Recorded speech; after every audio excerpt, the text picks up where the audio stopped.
The entire restaurant held its breath. Chairman Ban Dongmin, the most feared crime lord in Seoul, had just been insulted by a high society guest for his fisherman's roots. The room waited for blood. But before the chairman's son could respond, a voice cut through the tension, soft, respectful, but unmistakably wrong. A young black waitress, head bowed in a perfect 45-degree angle, greeted the chairman not in standard Seoul Korean, but in the ancient Gyeongsang Sadori, a dialect so rare and noble it hadn't been heard in the underworld for 3 generations. The clatter of silverware stopped. The air turned to glass. Chairman Ban's hand froze an inch from his glass. He wasn't just shocked. He was terrified, because only 2 types of people know that dialect, the descendants of Southern royalty. And the ghosts of families his organization destroyed. The kitchen of the Gilded Lotus, Seoul's most obscenely expensive fusion restaurant, smelled of black truffle jjigae, dry-aged hanwoo, and pure, unadulterated terror. Move, move, move. If that silverware isn't polished to a mirror finish, I will personally see to it that you never work in this country again. Director Hwang Tae-sung was a man spiraling toward a complete nervous collapse. He dabbed at the sweat pooling on his upper lip with a monogrammed handkerchief, his eyes darting between the clock and the velvetroped private entrance. It was 7:55 p.m. They had 5 minutes. Melissa Peacock adjusted her apron, keeping her head down. She hated nights like this. At 24, she had perfected the art of being invisible. She wore her coily hair in a tight, practical braid that pulled at her scalp, and she wore oversized black-rimmed glasses she didn't actually need, just to create a barrier between her sharp, observant brown eyes and the prying stares of the chaebol sons and tech moguls who frequented the place. Peacock SSI, Director Hwang barked, snapping his fingers in her face. She flinched, gripping her tray tighter. Yes, Director. You are on water duty, sparkling still in ice, nothing else. Do not speak unless spoken to. Do not make eye contact. Do not even breathe too loudly. Do you understand? Yes, sir. But who is coming? Director Hwang looked at her, as if she just asked what color the sky was. The Ban family, Melissa, Chairman Ban Dongmin, and his son, Baeon Jiwoo, the Hwangi, the Emperor of the South. They've rented the entire VIP lounge. A 300 million dinner bill is expected. If you spill a single drop of Evian, I will feed you to the Han River. Melissa felt ice trace its way down her spine. The Bans. Even in the shelter of the kitchen, she knew the name. Everyone in Seoul knew the name, though few dared to whisper it aloud. They owned shipping empires, luxury hotels, and half the National Assembly. But that was just the surface. Underneath, they were the iron fist of Korea's organized underworld, the architects of fortunes built on blood and buried secrets. I understand, she whispered. She turned back to the polishing station, her hands trembling slightly as she picked up a crystal water glass. She wasn't trembling from fear of the Mafia, though. She was trembling because the name ban triggered memories she had spent a decade trying to bury. Memories of a sunlit embassy garden in Paris, of her father's laughter, and of a life that had been stolen from her in a single night of fire, betrayal, and silenced screams. Just keep your head down, she told herself. You're just Melissa, the waitress. You're nobody. Hey, a soft voice whispered beside her. It was Dee Hyun, the sous chef, looking concerned. You okay? You look like you've seen a ghost. I'm fine, Dee Hyun, Melissa lied, forcing a weak smile. Director Hwang is just intense tonight. It's the Bans, Dee Hyun muttered, checking the sear on a pan of galbajam. Rumor has it Chairman Ban is in a foul mood. A deal in Busan went south. Lost 30 billion. He's looking for someone to take it out on. Melissa didn't reply. She just focused on the glass in her hand, rubbing a non-existent smudge until the crystal squeaked.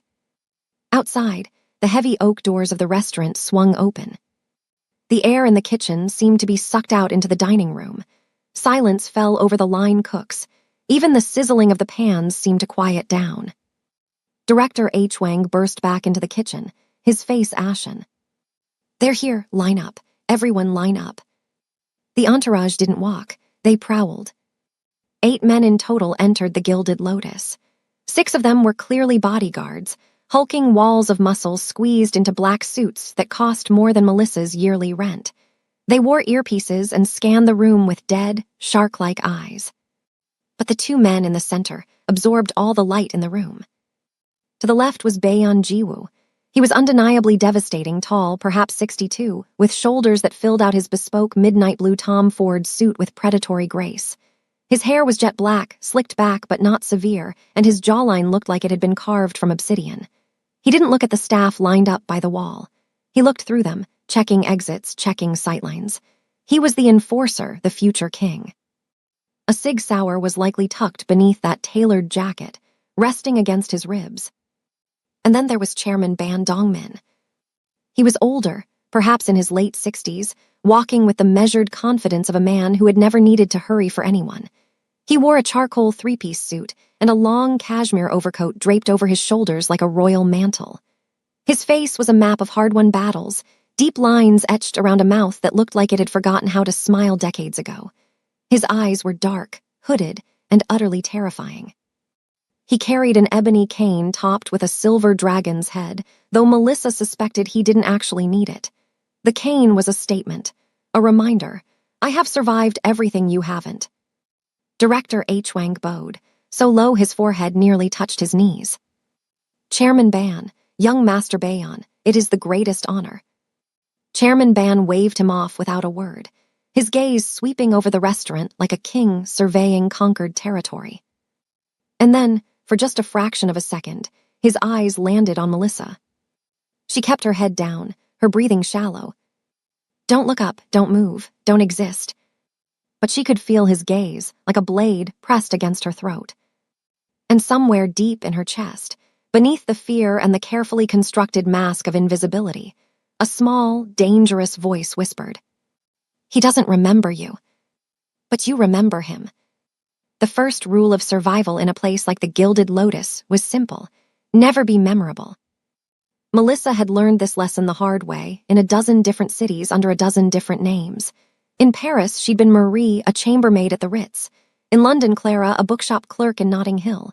In Tokyo, she'd served tea in a ryokan where Yakuza bosses came to forget their wars for a weekend. Each time, the pattern was the same. Keep your head down. Smile when expected. Fade into the wallpaper. Survive. Seoul was supposed to be different. Seoul was supposed to be her last stop, the place where she could finally exhale and let the past stay buried. But as she polished the water glasses in the back corridor of the VIP lounge, listening to the muffled chaos of the kitchen behind her, Melissa realized she'd been lying to herself. There was no last stop, not for people like her, not for the daughters of dead diplomats who knew too many secrets and had seen too many faces. She moved through her routine with mechanical precision. Check the ice buckets, refill the sparkling water carafes, adjust the ambient lighting in the lounge so it cast the Ban family's table in a warm, flattering glow. Director H. Wang had given her a 17-point checklist, and she'd memorized every item before her shift even started. That was the problem with having a perfect memory. You couldn't forget anything, even when forgetting would be a mercy.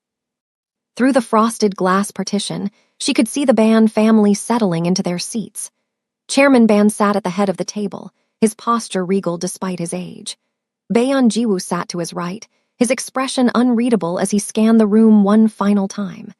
The bodyguards had taken positions at the three entrances to the lounge, their hands resting casually near their concealed weapons.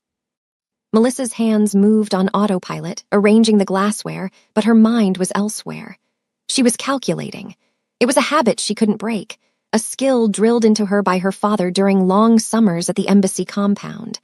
Always know your exits, Melissa. Always know who's watching. Always know who holds the real power in the room. Chairman Ban held the power. That much was obvious. But Jiwoo was the danger. She could see it in the way he moved, in the coiled tension beneath his expensive suit. He was the kind of man who could smile at you over dinner and slit your throat before dessert arrived. She'd met men like him before. Some of them were even still alive. Peacock SSI. Director H. Wang appeared at her elbow, his voice a harsh whisper. They're ready for water service. Go, now, and for the love of God, do not embarrass me. Melissa nodded, lifting the tray of crystal glasses with practiced ease. The weight was familiar, comforting even. It gave her hands something to do, a reason to keep her eyes down and her expression neutral. She pushed through the partition door and entered the VIP lounge. The temperature seemed to drop 10 degrees. Chairman Ban was speaking in low tones to an older man seated across from him, someone Melissa didn't recognize, though his Patek Philippe watch and custom-tailored handbag suggested he was either old money or new power trying to look like old money. Jiwoo was silent, his fingers drumming an irregular rhythm on the armrest of his chair. He looked bored, but Melissa knew better. Bored predators were the most dangerous kind. She approached the table from the left, keeping her movements small and deferential. In her peripheral vision, she could see one of the bodyguards tracking her progress. His hand had shifted slightly, now resting on his belt buckle. Not overtly threatening, but close enough to his weapon that he could draw in under 2 seconds if needed. "Sparkling or still, Chairman?" she asked in Korean, her accent carefully neutral. Not too polished, not too regional, just another faceless service worker in a city full of them. Chairman Ban didn't look at her. Still, room temperature. Of course. She poured with the kind of precision that came from pouring 10,000 glasses before this one. Not a drop spilled, not a sound louder than necessary. She was a ghost, a shadow, a non-entity, exactly as she needed to be. But as she moved to Jiwoo's glass, something shifted. She felt his gaze before she saw it, a physical weight that made the hair on the back of her neck stand up. She kept her expression blank, her hands steady, but internally she was screaming at herself to move faster, to finish and get out. "You're new," Jiwoo said. His voice was smooth, almost pleasant, but there was an edge underneath that suggested he'd already decided she was either an asset or a threat. Melissa's training kicked in. She smiled, small, polite, forgettable. "I've been here 6 months, sir." 6 months, he repeated, as if testing the words. "And yet I've never seen you before." "I usually work the main dining room. Director H. Wang assigned me here tonight." She kept pouring, kept moving. "Don't engage. Don't give him a reason to remember you." But Jiwoo wasn't finished. "You have good posture, military." The question landed like a knife between her ribs. Melissa's hand didn't shake. Years of training ensured that, but something must have flickered across her face, because Jiwoo's eyes narrowed almost imperceptibly. "Ballet," she lied smoothly. "When I was younger, my mother insisted." It was a good lie, believable, the kind of detail that would satisfy casual curiosity without inviting further investigation. She finished pouring his water and moved to the next guest, but she could still feel Jiwoo's eyes on her back. He didn't believe her. Or worse, he believed her and was intrigued anyway. Director H. Wang appeared at the edge of the lounge, his expression radiating barely contained panic. He gestured frantically for her to finish and leave. Melissa obeyed, completing the water service with the same mechanical efficiency she'd started with. As she retreated toward the partition door, she allowed herself one final glance at the table. Chairman Ban was laughing at something his guest had said, his whole face transformed by the rare expression of genuine amusement.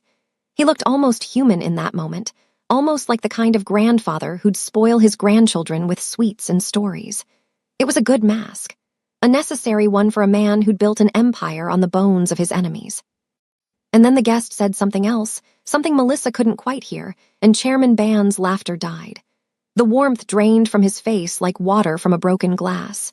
His hand tightened around his cane, knuckles going white. "I come from fishermen," the chairman said quietly. His voice was soft, but it carried through the lounge like a crack of thunder. "My father gutted fish on the docks of Busan for 30 years. He died with calluses on his hands and not a single one to his name.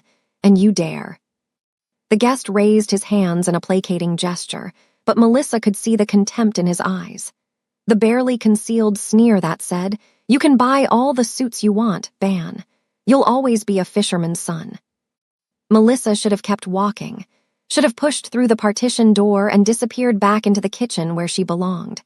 But something inside her, something old and stubborn and deeply, catastrophically stupid, refused to let her move. She watched Chairman Ban's face harden into something ancient and terrible. She watched Jiwoo's hand drift toward his jacket. She watched the bodyguards shift their stances, preparing for violence that would paint the VIP lounge red. And in that frozen moment, Melissa made a choice that would destroy everything. She stopped walking. She turned. And in a voice that carried the weight of 3 generations of southern kings, she bowed her head and spoke in the Gyeongsang Sadori, the dialect of her grandmother, the tongue of scholars and nobility, the language that hadn't been heard in Seoul's underworld since before the war. Jondi Hamnida, H. Webionim, Jail Myeongnan Bun, I Oziatsubnika. The room turned to ice. Chairman Ban's hand froze an inch from his glass. The contemptuous guest went pale. Jiwoo's entire body went rigid, his hand now fully inside his jacket, fingers wrapped around cold steel. And Melissa, the invisible waitress, the girl who'd spent a decade perfecting the art of being nobody, felt the full weight of 20 pairs of eyes land on her like a guillotine blade. The silence that followed Melissa's words wasn't the absence of sound. It was the presence of something far more dangerous, recognition wrapped in disbelief, curiosity sharpened into suspicion, and beneath it all, the electric charge of imminent violence. Chairman Ban turned his head slowly, mechanically, like a man waking from a nightmare, only to discover the nightmare had followed him into consciousness. His eyes found Melissa where she stood frozen 3 steps from the partition door, her tray clutched against her chest like a flimsy shield. For a moment that stretched into eternity, he simply stared at her, his expression cycling through shock, confusion, and then something that looked disturbingly close to fear. The contemptuous guest, a man Melissa now recognized as Vice Chairman Cho of Daehan Financial Group, one of the oldest money families in Seoul, had gone from ruddy-faced arrogance to ashen disbelief. His mouth hung open in a way that would have been comical if the situation weren't careening toward catastrophe. He looked at Melissa, then at Chairman Ban, then back at Melissa, as if trying to solve an equation that refused to balance. "What did she just say?" Vice Chairman Cho whispered, though the lounge's acoustics carried his words to every corner. Chairman Ban didn't answer. He was still staring at Melissa, his weathered face now completely unreadable. The hand that had been gripping his dragon-headed cane had gone slack, and the cane itself tilted at an odd angle, forgotten. It was Jiwoo who moved first. He rose from his chair with the fluid grace of a man who'd been training for violence since childhood, his hand still inside his jacket. He didn't draw his weapon, not yet, but the threat was clear. In 3 strides, he'd crossed the distance between the table and Melissa, positioning himself between her and the exit. Up close, he was even more imposing than she'd realized. The expensive cologne couldn't quite mask the scent of gun oil and something darker, more metallic. Blood, perhaps, or just the memory of it. "Say it again," Jiwoo commanded, his voice barely above a whisper but carrying the weight of an executioner's order. Melissa's training screamed at her to run, to drop the tray and bolt for the kitchen, to disappear into the Seoul night and never look back.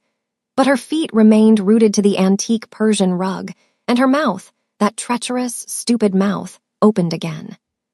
"Jondi Hamnida, H. Webionim," she repeated, softer this time but with no less clarity. "I honor you greatly, Chairman. The most esteemed elder has arrived."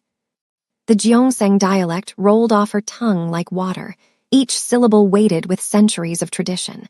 It wasn't just a regional accent. It was a declaration of lineage, of belonging to a world that had supposedly died with the old Korea. Only the most educated scholars still studied it. Only the descendants of the southern aristocracy still spoke it at home, behind closed doors, where the nouveau rich couldn't hear them clinging to their fatting relevance. And certainly, no black waitress in a fusion restaurant should know it existed, let alone speak it with the fluency of someone who'd been raised in it. Jiwoo's eyes narrowed to dangerous slits. "Who taught you that?" "My grandmother," Melissa said, and it was the truth, though not the whole truth. Her grandmother had taught her many things during those precious summers in the countryside outside Jeonju, before the world had caught fire and turned her family into ghosts. But she'd also been taught by linguists at the embassy, by her father's associates who needed her to blend in anywhere, to speak any language, to become anyone. "Your grandmother," Jiwoo repeated, his tone suggesting he found this about as believable as a fish claiming it could fly. "And where is your grandmother now?"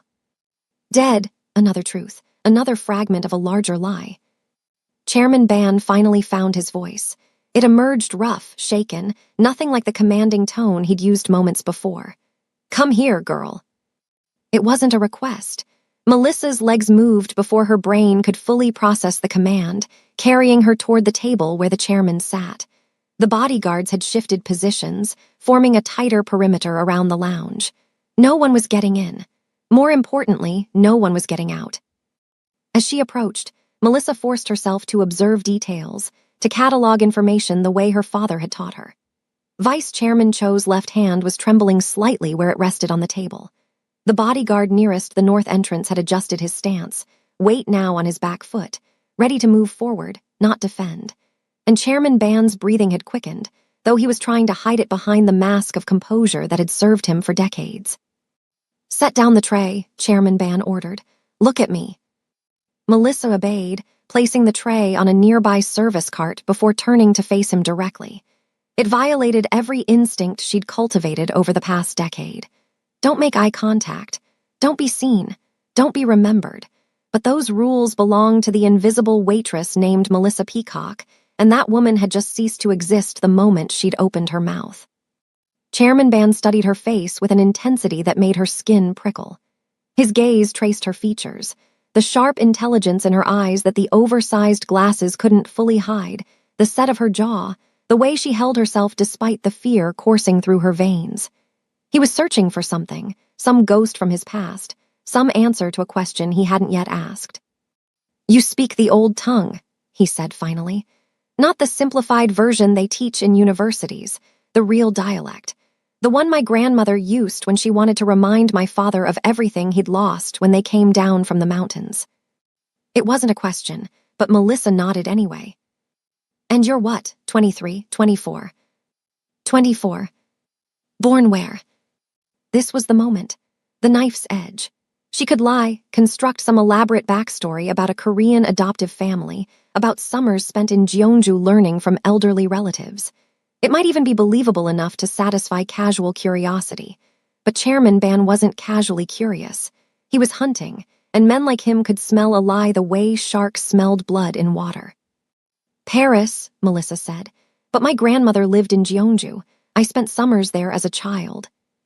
"Your grandmother's name." The tray on the service cart suddenly seemed very far away, and Melissa's hands felt empty, vulnerable. "Respectfully, Chairman, I don't see how my family history is relevant to water service."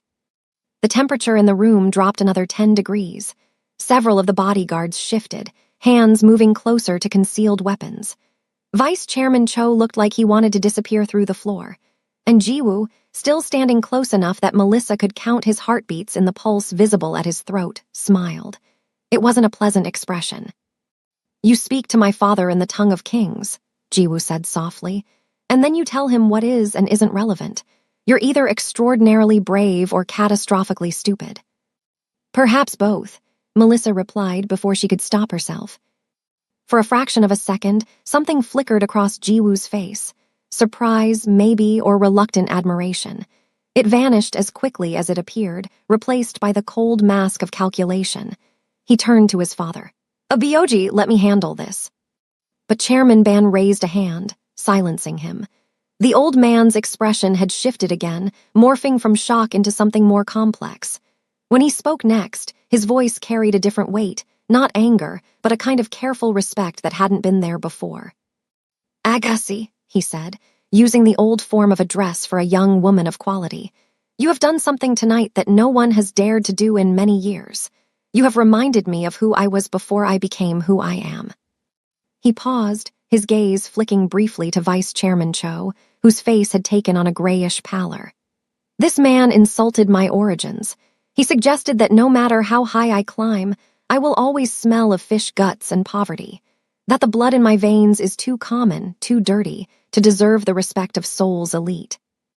Vice Chairman Cho started to protest, but Chairman Ban silenced him with a look that could have frozen the Han River. "And then you," Chairman Ban continued, turning back to Melissa, "you greeted me in the language of the Southern aristocracy. The language of the families who ruled before the war, before the occupation, before everything turned to ash.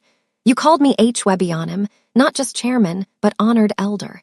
You spoke to me as if I were descended from scholars and kings." He leaned forward, and Melissa could see the scars on his knuckles, the permanent stains that no amount of expensive suits could erase. So tell me, girl, was that kindness? Was it pity? Or are you making a point that someone like Vice Chairman Cho here is too stupid to understand? The honest answer was none of those things. Melissa had spoken without thinking, driven by a rage she thought she'd buried years ago. Rage at men like Vice Chairman Cho who wielded their inherited wealth like weapons. Rage at the casual cruelty of people who'd never gutted a fish or missed a meal or watched their entire world burn because they were born on the wrong side of someone else's ambition. But she couldn't say that. Couldn't explain that she'd seen too many chairman bans in her life, men who'd clawed their way up from nothing, only to discover that the people at the top would never let them forget where they'd started. It was respect, Melissa said finally. Genuine respect. Vice Chairman Cho's family may have old blood, but you have old strength, the kind that survives, the kind that builds empires while others simply inherit them. The words hung in the air like smoke. Vice Chairman Cho's face cycled through several shades of purple, but he kept his mouth firmly shut. He was smart enough to recognize that this conversation had moved far beyond his control. Chairman Ban sat back in his chair, his expression unreadable once more. When he finally spoke, his voice carried a note of dark amusement. Old strength, he repeated. I like that. He glanced at Jiwoo. What do you think, son? Should we be flattered or concerned that a waitress sees us so clearly? Concerned, Jiwoo said immediately, his eyes never leaving Melissa's face. People who see clearly are dangerous. They notice things, remember things. True, Chairman Ban agreed. He turned back to Melissa. Which raises the question, what else have you noticed? What else have you remembered about the people who dine in this restaurant? It was a trap dressed as curiosity, and Melissa knew it. If she claimed to notice nothing, she'd be lying, and Chairman Ban would know it. If she admitted to noticing everything, the clandestine meetings, the quiet exchanges of information, the careful choreography of power that played out in the Gilded Lotus every night, she'd be confessing to being a potential security threat. I noticed that Director H. Wang is probably having a heart attack right now, Melissa said, nodding toward the partition door where H. Wang's pale face was pressed against the glass. And I noticed that your water is getting warm. For a long moment, no one moved. Then Chairman Ban threw back his head and laughed, a genuine, full-throated sound that seemed to surprise even him. Chairman Ban's laughter faded, but something had shifted in the room's atmosphere. The immediate threat of violence had receded like a tide, though Melissa knew it could crash back without warning. She'd bought herself minutes, maybe an hour, but eventually someone would ask questions she couldn't answer without destroying the carefully constructed fiction of her life. Return to your duties, Chairman Ban said, waving her away with the casual dismissal of a king releasing a court jester. And send Director Uchwang in. I want to compliment him on his interesting choice of staff. The words were polite, but the underlying message was clear. I'm not done with you yet. Melissa bowed, a proper bow, not too deep, not too shallow, and retreated toward the partition door. She could feel multiple gazes tracking her movement, cataloging the way she walked, the angle of her shoulders, the controlled precision of her steps. Joa's eyes felt the heaviest, a physical weight pressing against her spine like the barrel of a gun. Director Uchwang practically yanked her through the partition door the moment she was within reach. His hands were shaking, and his face had gone from pale to a mottled red that suggested his blood pressure had achieved numbers usually reserved for medical emergencies. What did you do? He hissed, pulling her into the narrow corridor that led to the kitchen. What in God's name did you do in there? I served water, Melissa said, keeping her voice steady. The chairman laughed. I believe that's considered a successful service interaction. Don't.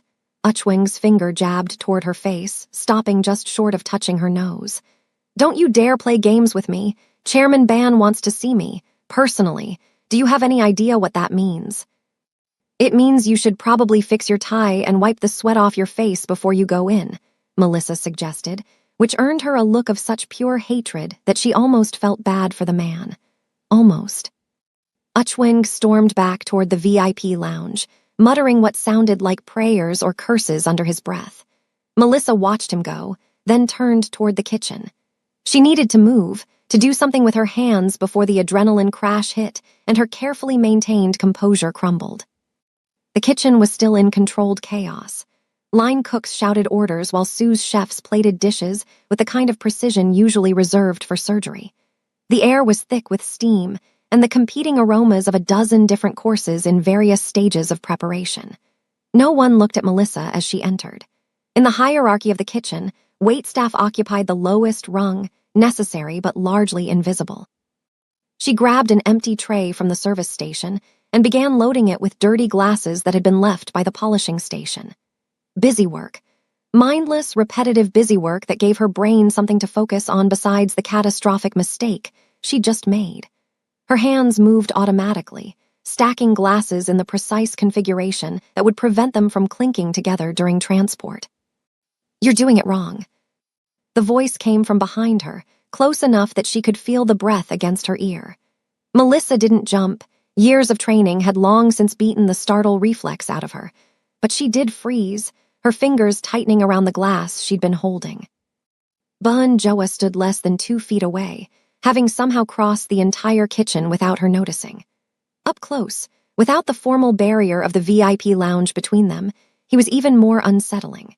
His eyes were dark brown, almost black, and they held the kind of cold intelligence that suggested he'd seen through every lie she'd ever told before she'd even opened her mouth. "Excuse me," Melissa said, not turning around. If she turned, she'd have to look at him, and looking at him meant acknowledging that he'd invaded her space, her sanctuary, the one place in the restaurant where she should have been safe from scrutiny. "Your stance," Joa said, moving to her side so she couldn't avoid seeing him without making it obvious she was avoiding him. Weight distributed 50-50 between both feet, knees slightly bent, shoulders squared, center of gravity low. He tilted his head, studying her the way a jeweler might study a diamond, looking for flaws or proof of authenticity. That's not how waitresses stand. That's how soldiers stand. That's how people have been trained to move quickly, to react to threats, to survive combat stand. Melissa set down the glass she'd been holding with deliberate care. "I took a self-defense class at university. Women traveling alone need to know how to protect themselves." "A self-defense class," Joa repeated, his tone making it clear he found this explanation about as convincing as Vice Chairman Chuz's stammered apologies. "And which university was that?"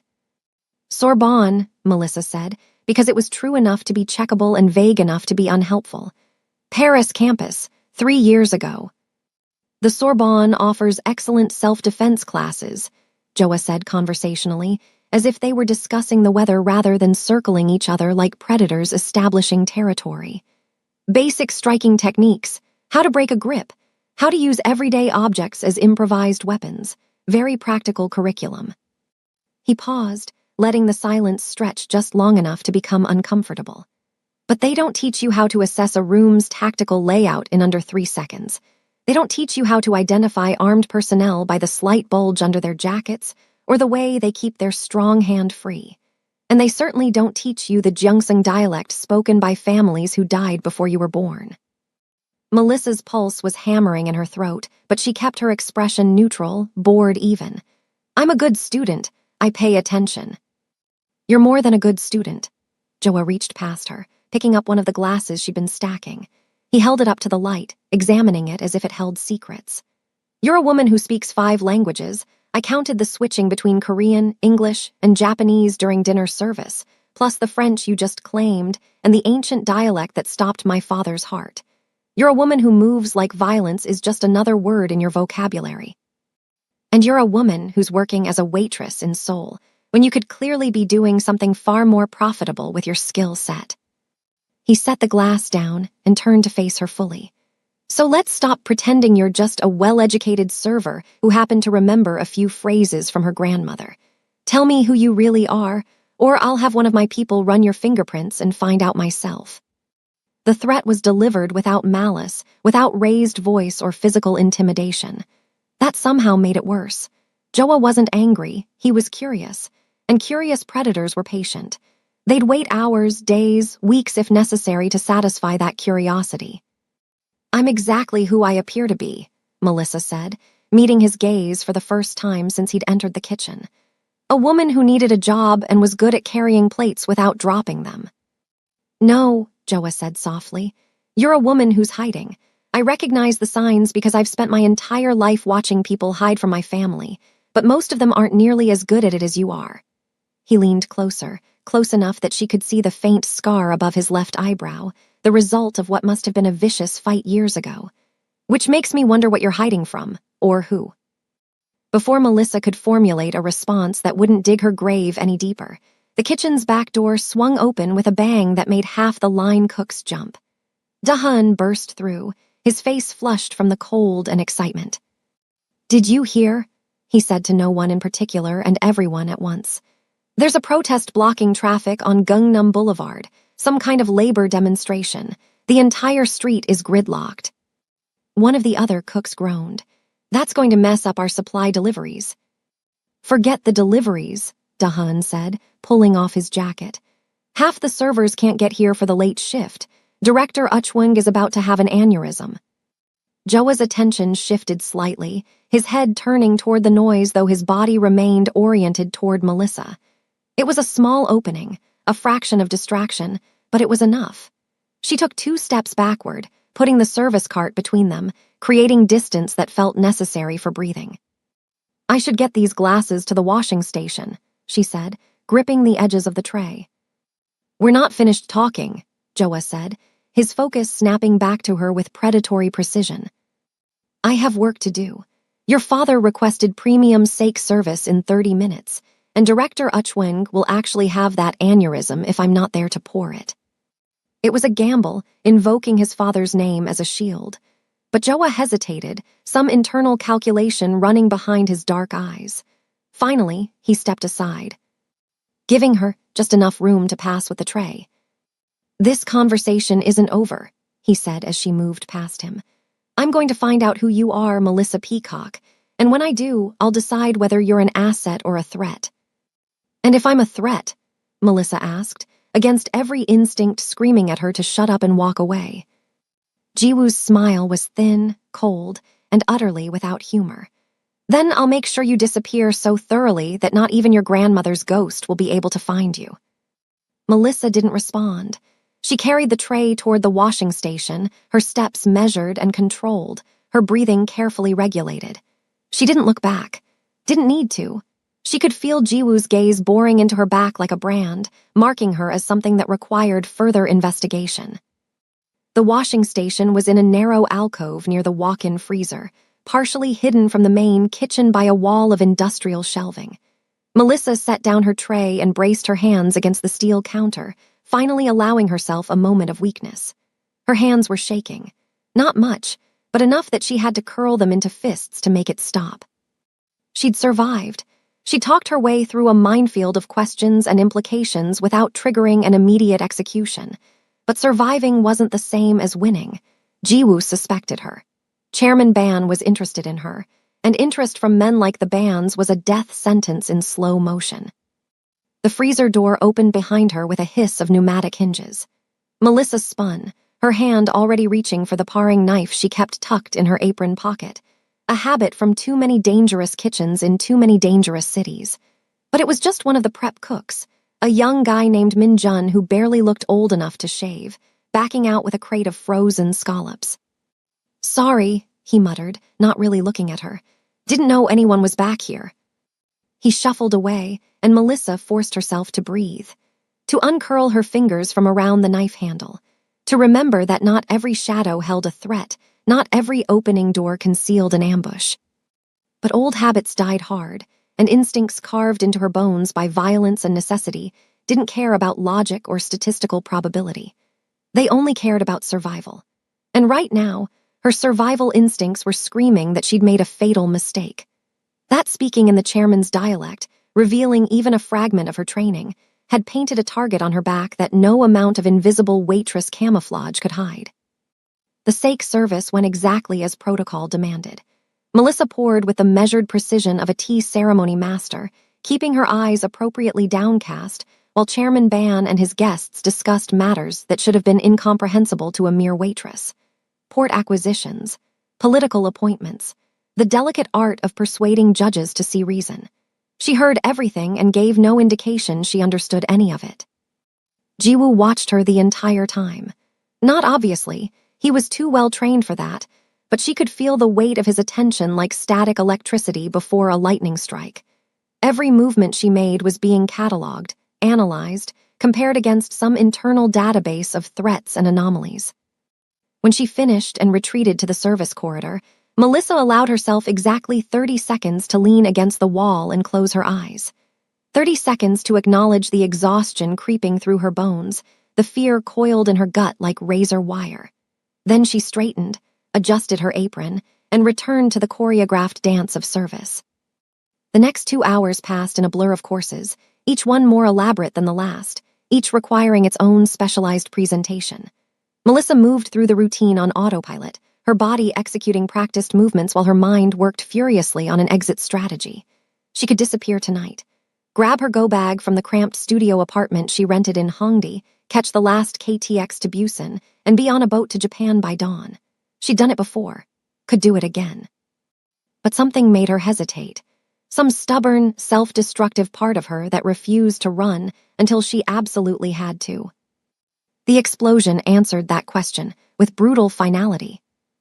The sound hit first, not the Hollywood fireball boom, but something sharper, more percussive, like the world's largest champagne bottle being uncorked directly into her eardrums. The VIP lounge's reinforced windows absorbed most of the blast, spiderwebbing with cracks but not shattering.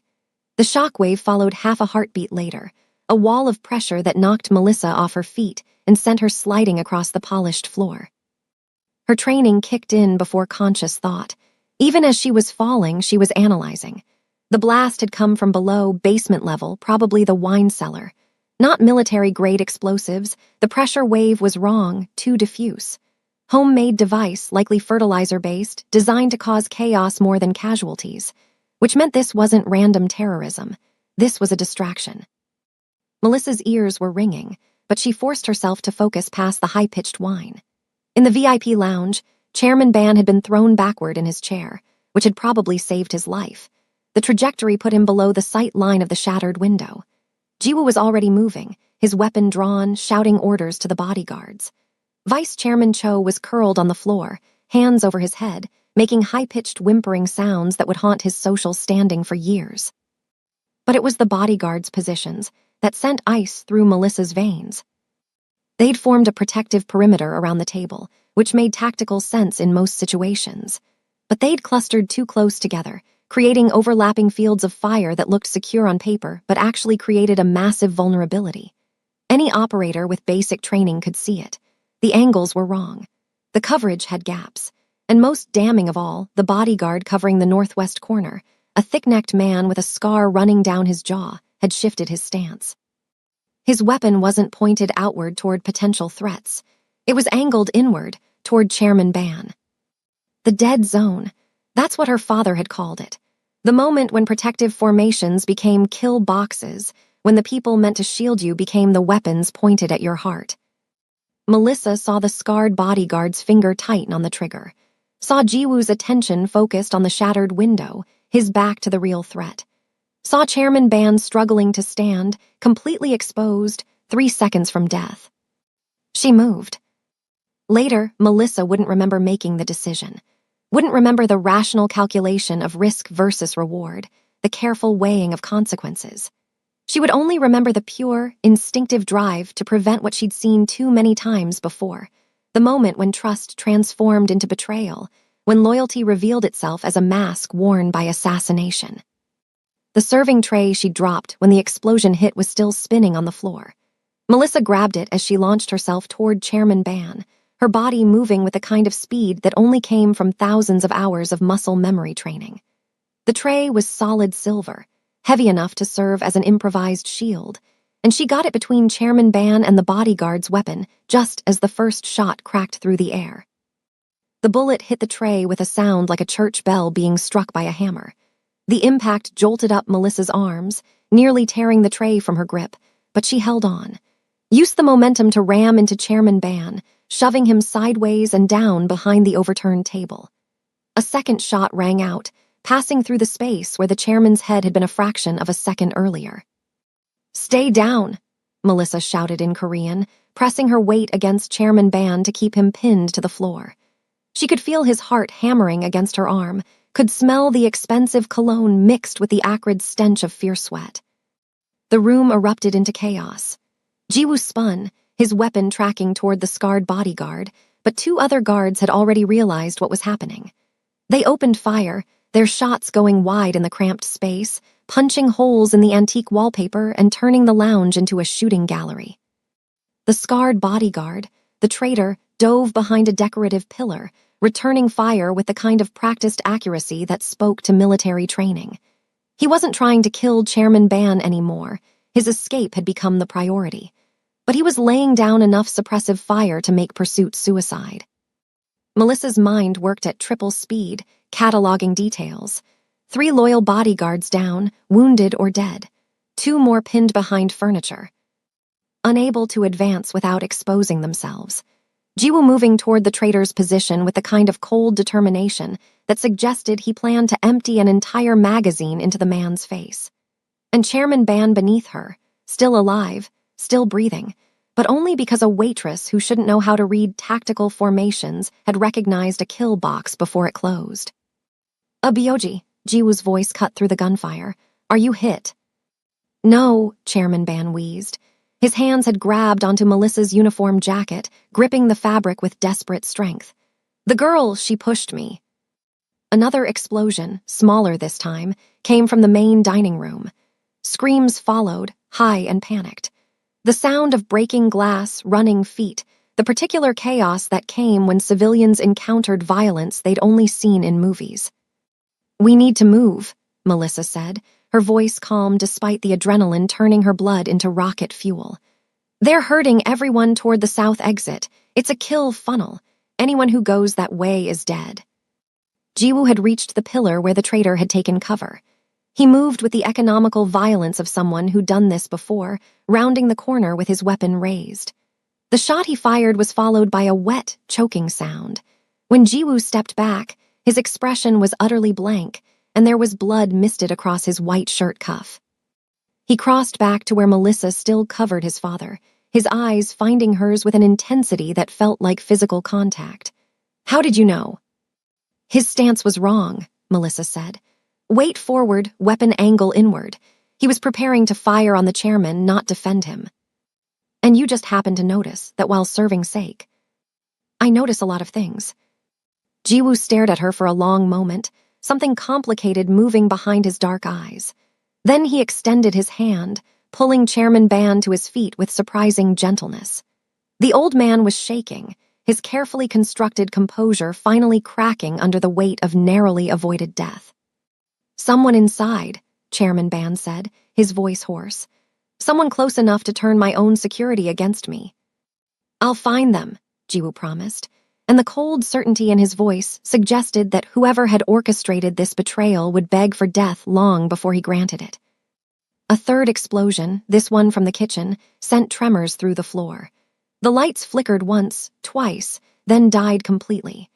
Emergency lighting kicked in, bathing everything in sickly red that made the blood splattered across the walls look black. We can't stay here, Melissa said.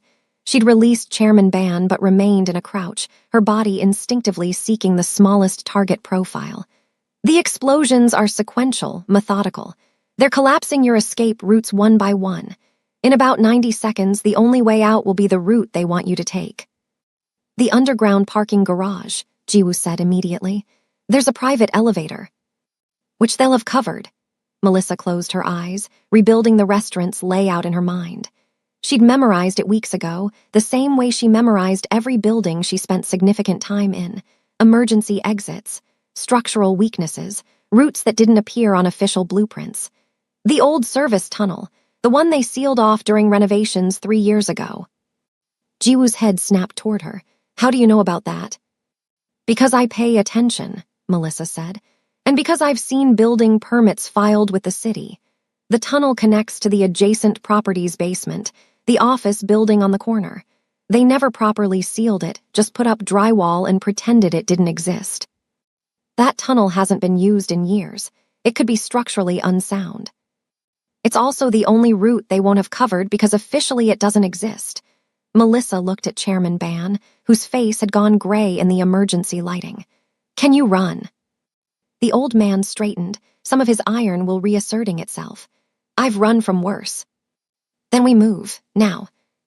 Jiwoo looked like he wanted to argue, wanted to demand more explanations for how a waitress knew things she shouldn't know, could do things she shouldn't be able to do.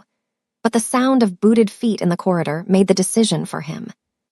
Lead the way, he said, his weapon trained on the door. But if this is a trap... If this is a trap, we're all already dead, Melissa interrupted. So let's make sure it's not.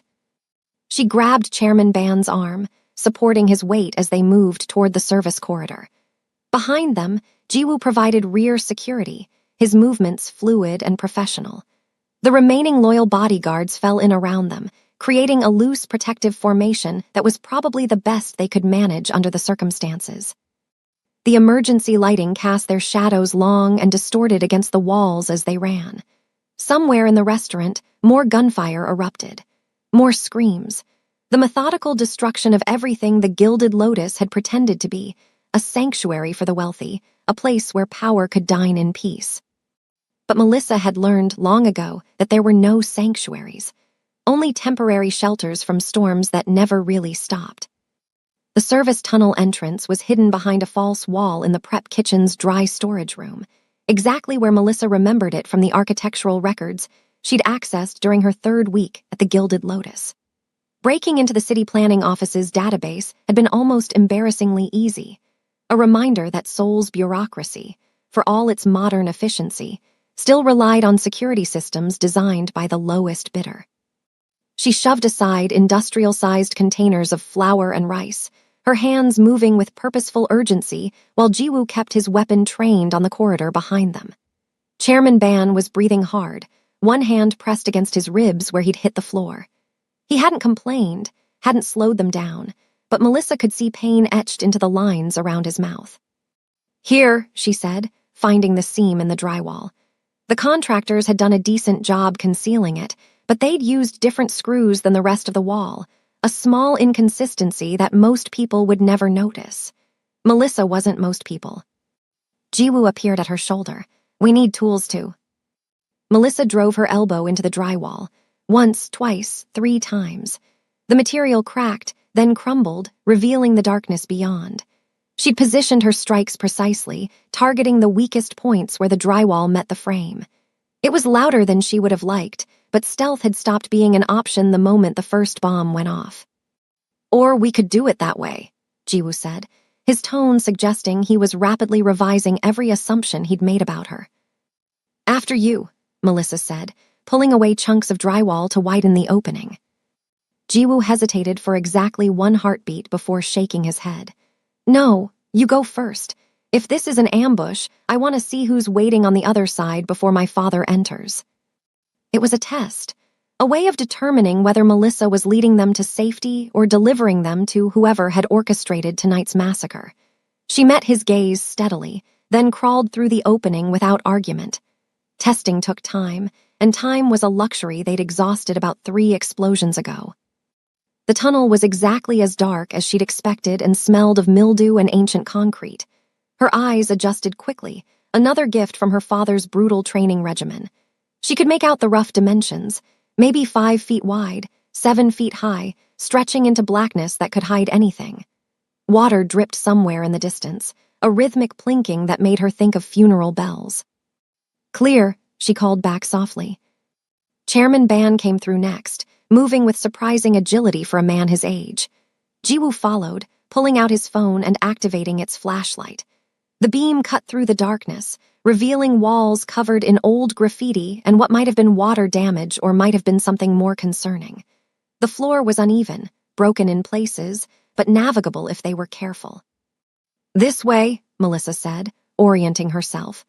The tunnel ran perpendicular to the main restaurant structure, angling slightly downward as it connected to the adjacent building's foundation. She'd studied the plans carefully enough to walk it blindfolded, though she'd hoped to never test that particular skill. They moved in single file, Melissa leading, Chairman Ban in the middle, Jiwoo bringing up the rear with his weapon and phone. The sound of their footsteps echoed strangely in the confined space, making it impossible to tell if they were being followed. Every 20 feet or so, Melissa would stop and listen, her head cocked. But she heard nothing except their breathing, and that persistent dripping. "Why are you helping us?" Chairman Ban asked after they'd been walking for perhaps 5 minutes. His voice was steady now, the shock of the attack metabolized into something harder, more focused. "Because people were shooting at you, and I was in the way," Melissa said without turning around. "That's not an answer. It's the only answer I have right now." Behind them, Jiwoo made a sound that might have been a laugh or might have been something darker. "You're lying. People don't risk their lives for strangers. They especially don't risk their lives for men like my father unless they want something. Maybe I just don't like seeing people get shot." "Then you chose the wrong restaurant to work at," Jiwoo said. "The Gilded Lotus caters to exactly the kind of people who get shot, regularly." Melissa didn't respond.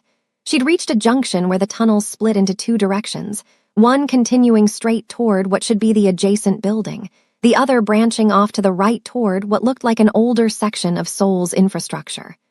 The straight path was the logical choice, the safer choice. Which was exactly why Melissa stopped and studied the right-hand branch. "Problem?"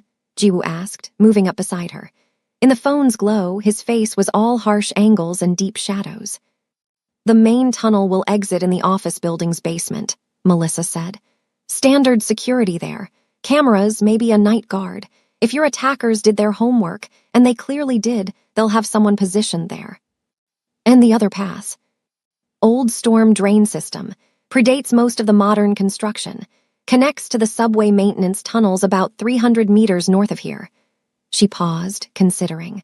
"Also a good chance it's flooded, structurally compromised, or home to things that bite." Chairman Ban made a sound that might have been dark amusement. "And you know this how?" "Because I make it my business to know how to disappear from any building I spend time in," Melissa said, and it was true enough to satisfy casual scrutiny even if it omitted decades of context. Jiwoo studied her profile in the dim light. "The storm drains," he said finally. "If they did their homework, they'd expect us to take the obvious route." They took the right branch. The tunnel narrowed almost immediately, forcing them to move in a crouch. The smell intensified, not just mildew now, but something organic and rotting. Melissa tried not to think about what might be decomposing in the darkness. The walls here were older, brick instead of concrete, and the mortar between them had crumbled in places. Water seeped through the cracks, making the floor treacherous. 20 meters in, they heard it. Voices, coming from behind them from the direction of the Gilded Lotus. Tunnel entrance in the storage room, found fresh damage to the wall. Then they went this way. Move. Jiwoo killed his phone's flashlight instantly, plunging them into absolute darkness. Melissa felt Chairman Ban's hand grip her shoulder, using her as an anchor point. She could hear all 3 of them breathing, carefully controlled but impossible to eliminate entirely. "We need to move," Jiwoo whispered, barely audible. "Now." They did, navigating by touch and memory in darkness so complete it felt solid. Melissa kept one hand on the wall, using the texture of the brick to track their progress. Behind them, flashlight beams began probing the tunnel. The voices grew closer. "I count 3 sets of tracks in the dust. They definitely came this way. Could be anyone, workers, maintenance. With fresh blood on the walls, don't be stupid, it's them." Melissa's mind caught on that last part. Blood on the walls. She glanced back, though she could see nothing in the darkness. One of them must be wounded, probably Chairman Ban, from when he'd hit the floor. He hadn't mentioned it, hadn't complained, but men like Ban were experts at hiding weakness until hiding it became impossible. The tunnel curved ahead, and Melissa nearly stumbled over something in the darkness. Her hand shot out, finding cold metal. A ladder bolted into the brick wall, leading upward. "Here," she whispered. Jiwoo's hand found the ladder a second later. "Where does this go?" "Up. Does it matter?" "It matters if we climb into a dead end." "Then stay down here and get shot. I'm going up." Melissa started climbing before he could argue. The ladder was slick with condensation, each rung a potential catastrophe, but she moved with practiced efficiency. Above her, after perhaps 20 feet, her hands found a metal grate. She pushed against it experimentally. It didn't budge. Below, the flashlight beams were getting brighter. She could hear boots splashing through puddles, could hear someone giving orders in a voice she almost recognized. Not quite, but close enough to trigger alarm bells in her memory. Melissa braced her back against the tunnel wall and drove both feet into the grate. Once. Twice. On the third strike, something gave with a shriek of protesting metal. The grate shifted, creating an opening large enough to squeeze through. She emerged into what appeared to be an alley, though the darkness made it hard to be certain. The air was cold, clean, carrying the smell of trash and car exhaust instead of rot and mildew. City air. Beautiful, toxic city air. Chairman Ban came through next, moving slower now, definitely favoring his left side. Jiwoo followed, his weapon out again, scanning their surroundings with trained efficiency. They were in a narrow service alley between two buildings, perhaps half a kilometer from the Gilded Lotus based on Melissa's mental map.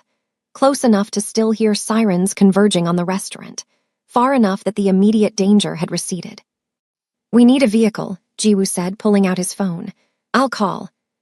"Don't." Melissa's hand shot out, knocking the phone away before he could complete the action. It clattered against the pavement, screen flickering. "Your communications are compromised.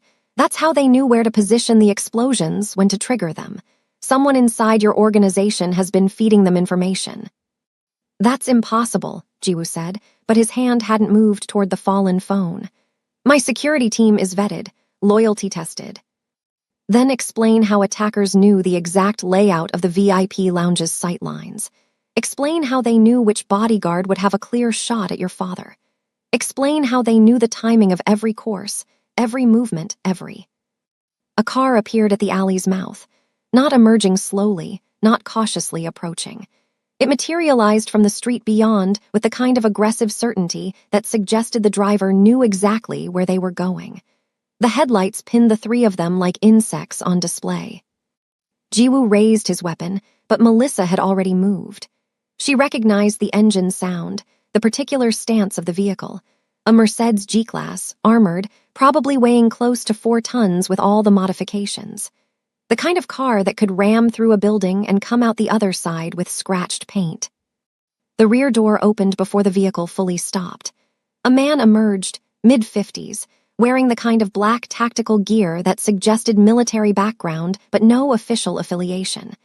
His face was weathered, scarred, familiar in a way that made Melissa's stomach drop. "Get in," the man said in Korean. Then his eyes found Melissa and something flickered across his expression. Surprise, maybe. Recognition, definitely. I know you." "I don't think so," Melissa said, but she did. Oh God, she did. She knew him from 8 years ago, from a safe house in Manila where her father had hidden them during the worst of the fallout. This was Seo T-Min, former ROK Special Forces, current head of Chairman Ban's external security operations. Which meant, "It's secure," Seo said, addressing Jiwoo. "I have 3 more teams creating a perimeter. We need to move before they realize you made it out." Jiwoo didn't lower his weapon. "How did you find us?" "I didn't, she did." Seo gestured toward Melissa. "I had eyes on all the probable exit points. When I saw someone emerge from a storm drain that shouldn't exist, I took a chance." It made sense, almost, but something in Seo's tone, in the way he was carefully not looking at Melissa now, set off every alarm bell in her head. "The chairman needs medical attention," Melissa said, pivoting. "His ribs. The fall might have caused internal bleeding." Chairman Ban waved her off with surprising irritation. "I've survived worse than falling down." "You've also never been shot at by your own security before," Melissa countered. "This wasn't random.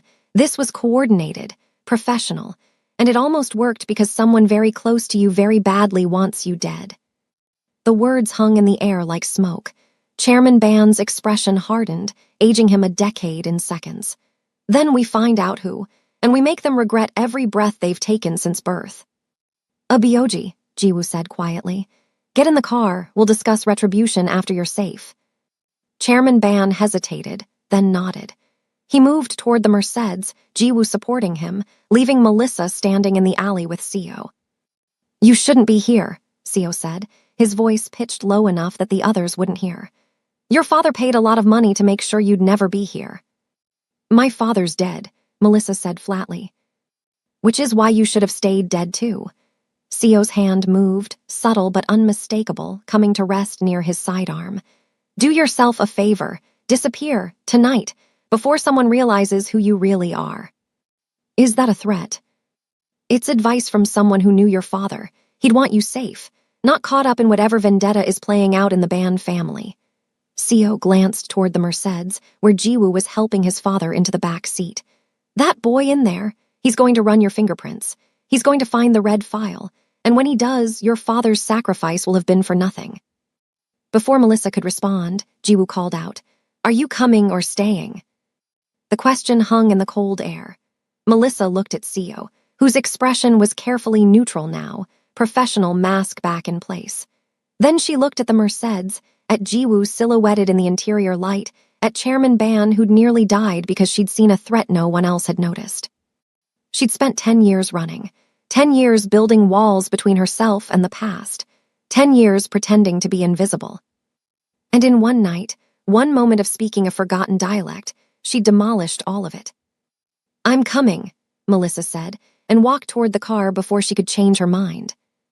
The Ban family estate sat in the hills north of Seoul, far enough from the city's sprawl that the light pollution faded into something approximating natural darkness.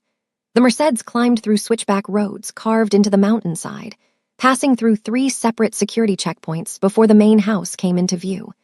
Each checkpoint had been staffed with men whose eyes held the flat, assessing quality of professional killers. Each had waved them through only after biometric confirmation, and what Melissa suspected were duress code verifications. The house itself was a study in contrasts, traditional Hanok architecture on the outside, all elegant curved roofs and natural materials, but the windows were bulletproof, and the decorative lattice work concealed motion sensors sophisticated enough to detect a mouse at 50 meters. It was beautiful in the way a perfectly designed weapon was beautiful. Form serving function serving survival. Chairman Ban had said nothing during the 40-minute drive, his face carved from stone, his breathing carefully controlled. But Melissa had seen the way his hand kept returning to his ribs, had noticed the slight wince each time the car took a turn too sharply. Internal injuries, almost certainly. Maybe cracked ribs, maybe worse. Men his age didn't bounce back from violent impacts the way they had in their youth, no matter how much pride insisted otherwise. The car pulled into an underground garage that could have housed 20 vehicles and currently held perhaps a dozen, everything from bulletproof sedans to what looked like a modified tactical transport. Jiwoo was out before the engine died, barking orders into his phone in rapid-fire Korean that suggested he was coordinating a response that would be both comprehensive and brutal. Sio appeared at Melissa's door, opening it with a kind of careful courtesy that didn't quite mask the warning in his eyes. She ignored him and followed Chairman Ban toward an elevator that required both palm print and retinal scan to activate. The technology was military-grade, the kind of security usually reserved for government facilities or black sites that didn't officially exist. The elevator rose smoothly and silently. Chairman Ban studied his reflection in the polished steel doors, his expression unreadable. When he finally spoke, his voice was quiet but carried the weight of absolute authority. You saved my life tonight. It wasn't a question, but Melissa answered anyway. I saw an opening, I moved. Anyone would have done the same. No, Chairman Ban said. They wouldn't. Most people freeze when violence erupts. Their brains lock, their bodies betray them, and they die wondering why their legs wouldn't run. He turned to look at her directly. You didn't freeze. You read the tactical situation faster than my own son, identified a threat my trained bodyguards missed, and executed a response that required split-second timing. That's not luck. That's training. The elevator doors opened onto a hallway that managed to be both opulent and sterile.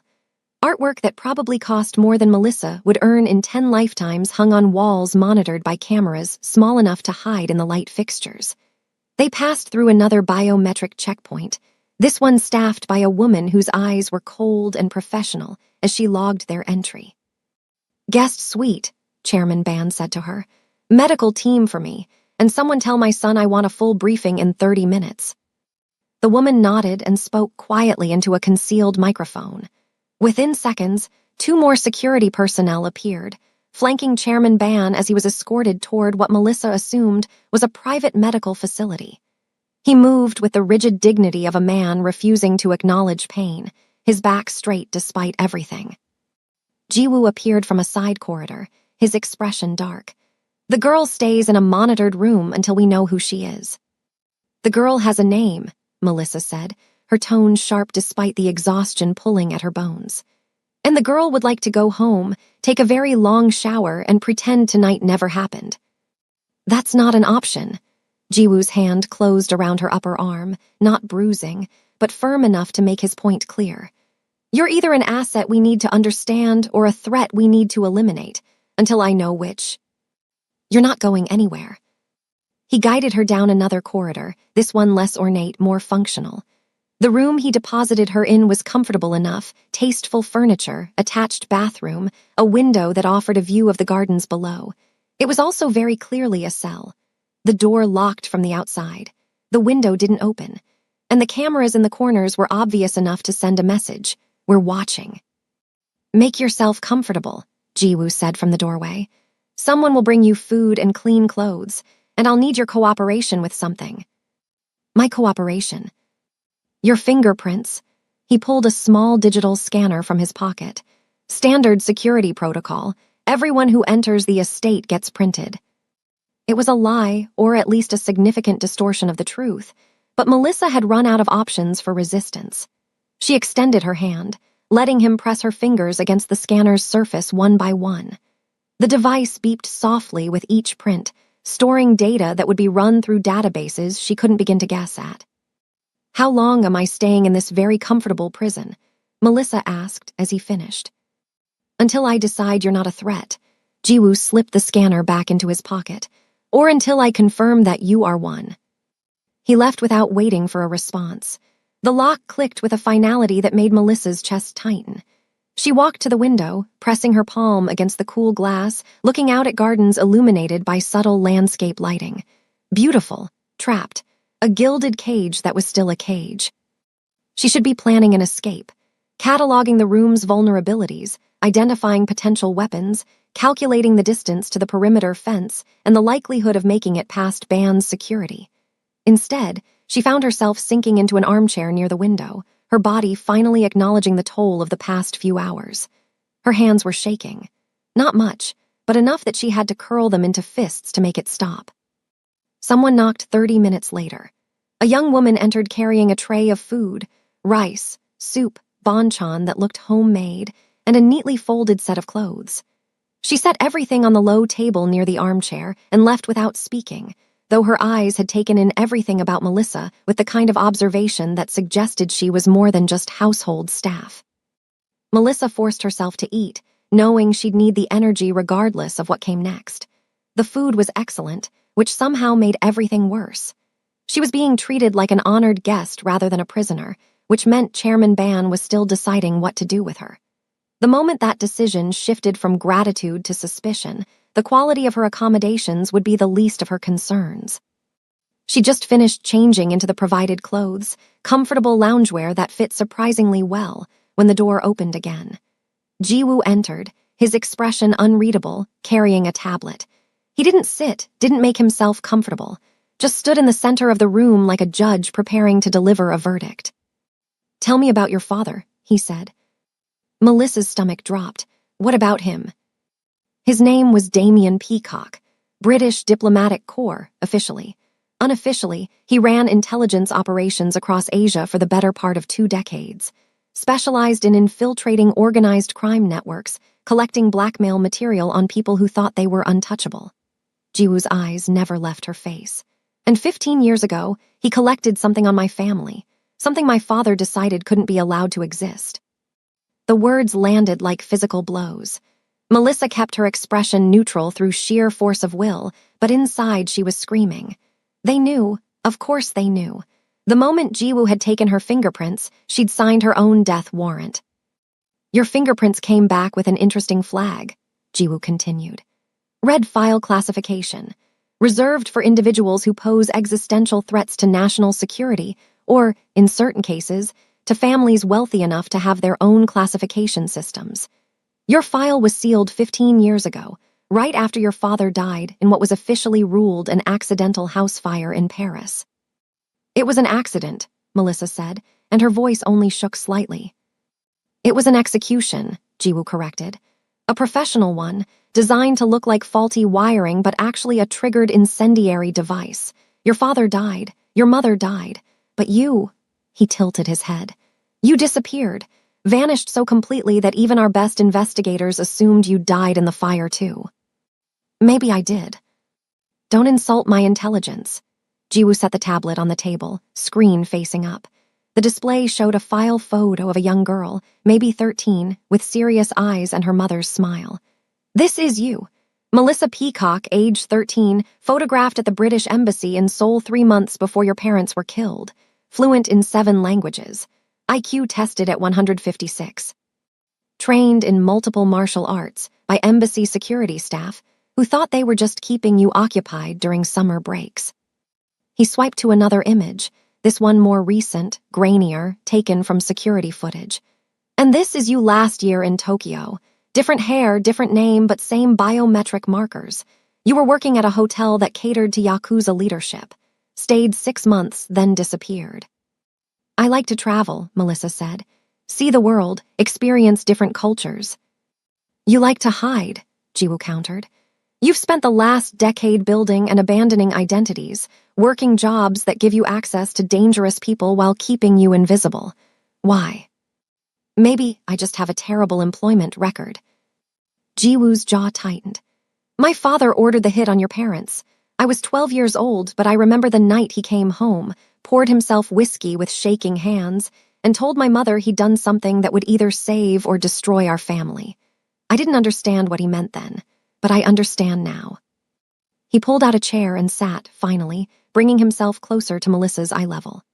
Your father had evidence, something that could have dismantled everything my family built. My father made a choice, kill one family to save his own. And now, 15 years later, that dead man's daughter appears in our restaurant, speaks a dialect she shouldn't know, saves my father's life, and expects me to believe it's all just coincidence. I didn't know who you were when I applied for the job, Melissa said, and it was true. Mostly. She'd known the Gilded Lotus catered to dangerous clientele, but she hadn't known the Ban family were regulars until her second week. By then, leaving would have attracted more attention than staying. But you figured it out. Yes. And you stayed anyway. I needed the job. You could have gotten a job anywhere. Your skills, real skills, not the Waitress act, could have earned you 10 times what you're making carrying plates. Jiwoo leaned forward. So why stay? Why put yourself in the same room as the family that murdered your parents? Unless. He trailed off, something clicking into place behind his eyes. Something that made his hand drift toward his concealed weapon. Unless you were waiting, he finished softly. Waiting for an opportunity. Tonight, during the attack, you had a clear shot at my father. Could have let that bullet hit him. Could have made it look like you tried to save him but failed. Instead, you actually saved him. Why? Melissa met his gaze steadily. Because watching your father die wouldn't bring mine back. It would just make me a murderer. And whatever else my father was, he didn't raise me to be that. The silence stretched between them, loaded with implications and unasked questions. Finally, Jiwoo sat back, some of the tension bleeding from his shoulders. My father wants to meet with you, he said. Properly. Once his ribs are wrapped and he's had enough painkillers to think straight, he believes you're an asset, something we can use. And what do you believe? I believe you're dangerous. I believe you're lying about something, even if I can't prove what yet. Jiwoo stood, reclaiming the tablet. But I also believe you saved my father's life tonight when you could have let him die. That buys you time, not freedom, not trust, but time. He walked to the door, then paused. The attack tonight, we identified the primary traitor. Former security chief named Go Taeyong. Been with my family for 12 years. My father trusted him, protected him, gave him wealth and status. And Go repaid that loyalty by selling access to assassins for a payout we traced to 17 million won and a guaranteed escape route to the Philippines. Jiwoo's expression was carved from ice. We found him 3 hours ago. He's dead now. Along with everyone he conspired with. But his betrayal cost us 6 good men. Men who died protecting a boss who'd already been sold out by someone they considered a brother. He opened the door, then looked back one final time. Sleep if you can. Tomorrow, you and my father are going to have a very long conversation about what comes next, and I suggest you be completely honest, because my patience for lies died about the same time Go did. The door closed, the lock clicked, and Melissa sat in her comfortable prison, watching the moon rise over the Band family gardens, wondering if her father would be proud or horrified by the choices that had led her here. Sleep didn't come. Melissa spent the night watching shadows shift across the ceiling, her mind cycling through scenarios and contingencies, each one ending in variations of the same conclusion. She'd miscalculated badly, and the price for that miscalculation would likely be her life. Dawn arrived with muted gray light filtering through the window. The gardens below transformed from mysterious dark shapes into manicured perfection, ornamental cherry trees, stone paths, a koi pond that probably cost more than most people's houses. It was the kind of beauty that required constant maintenance, constant vigilance against entropy. Much like the Band family's empire, she supposed. The same young woman from last night brought breakfast, a traditional spread that included grilled mackerel, kimchi, and fresh rice that steamed in its ceramic bowl. She also brought new clothes, more formal this time, tailored black slacks and a silk blouse that suggested Melissa was being elevated from prisoner to something more ambiguous. Guest, asset, valuable liability. Chairman Ban will see you in an hour, the woman said, her Korean crisp and formal. Someone will come to escort you. Melissa ate methodically, forcing down food her stomach didn't want but her body needed. She dressed with the same mechanical precision, her hands moving through the familiar routine of making herself presentable while her mind worked on the problem of survival. The truth would damn her. Lies would damn her worse, which left some narrow path between the two that she couldn't quite map yet. The escort arrived exactly on time. Not Jiwoo, but an older man with military bearing and a face that suggested he'd seen enough violence to be unimpressed by most of what life threw at him. He led her through corridors she hadn't seen during last night's arrival, past rooms where she glimpsed security personnel monitoring banks of screens, past what looked like a private armory, past evidence of wealth so profound it had stopped bothering to announce itself. Chairman Ban's office occupied the entire top floor of the eastern wing. Floor to ceiling, windows offered panoramic views of Seoul sprawling in the distance, the city's towers catching morning light like scattered jewels. The room itself was a careful balance of traditional and modern, antique furniture alongside cutting-edge technology, calligraphy scrolls hanging near digital displays showing real-time market data. The chairman sat behind a desk carved from a single piece of dark wood, his posture rigid despite the bandages Melissa could see beneath his partially open collar. Jiwoo stood near the windows, silhouetted against the morning light, his expression unreadable. Two other men occupied chairs along the wall, both middle-aged, both wearing the kind of expensive casual clothes that signaled serious wealth trying not to look like it was trying. Sit, Chairman Ban said, gesturing to a chair positioned directly across from his desk. The positioning was deliberate, her back to the door, unable to see who might enter behind her, forced to face three men who held her life in their collective hands. Melissa sat. For a long moment, no one spoke. Chairman Ban studied her with the same intensity he'd shown at the restaurant, but now there was something else in his gaze. Recognition, maybe, or the ghost of it. He saw past the surface to the child she'd been, the daughter of a man he'd ordered killed. Your father, Chairman Ban began, his voice rough with exhaustion or pain or both, was one of the most dangerous men I've ever encountered. Not because he was violent, though he could be when necessary, but because he understood that information is the only currency that matters. Power can be bought, loyalty can be purchased, but knowledge is absolute.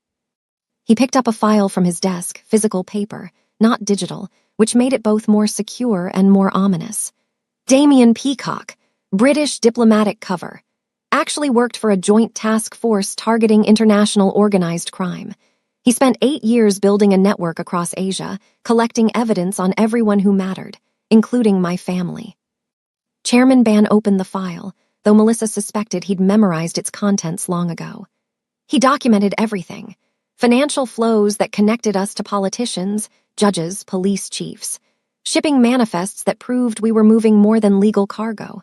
Photographs of meetings that should never have happened.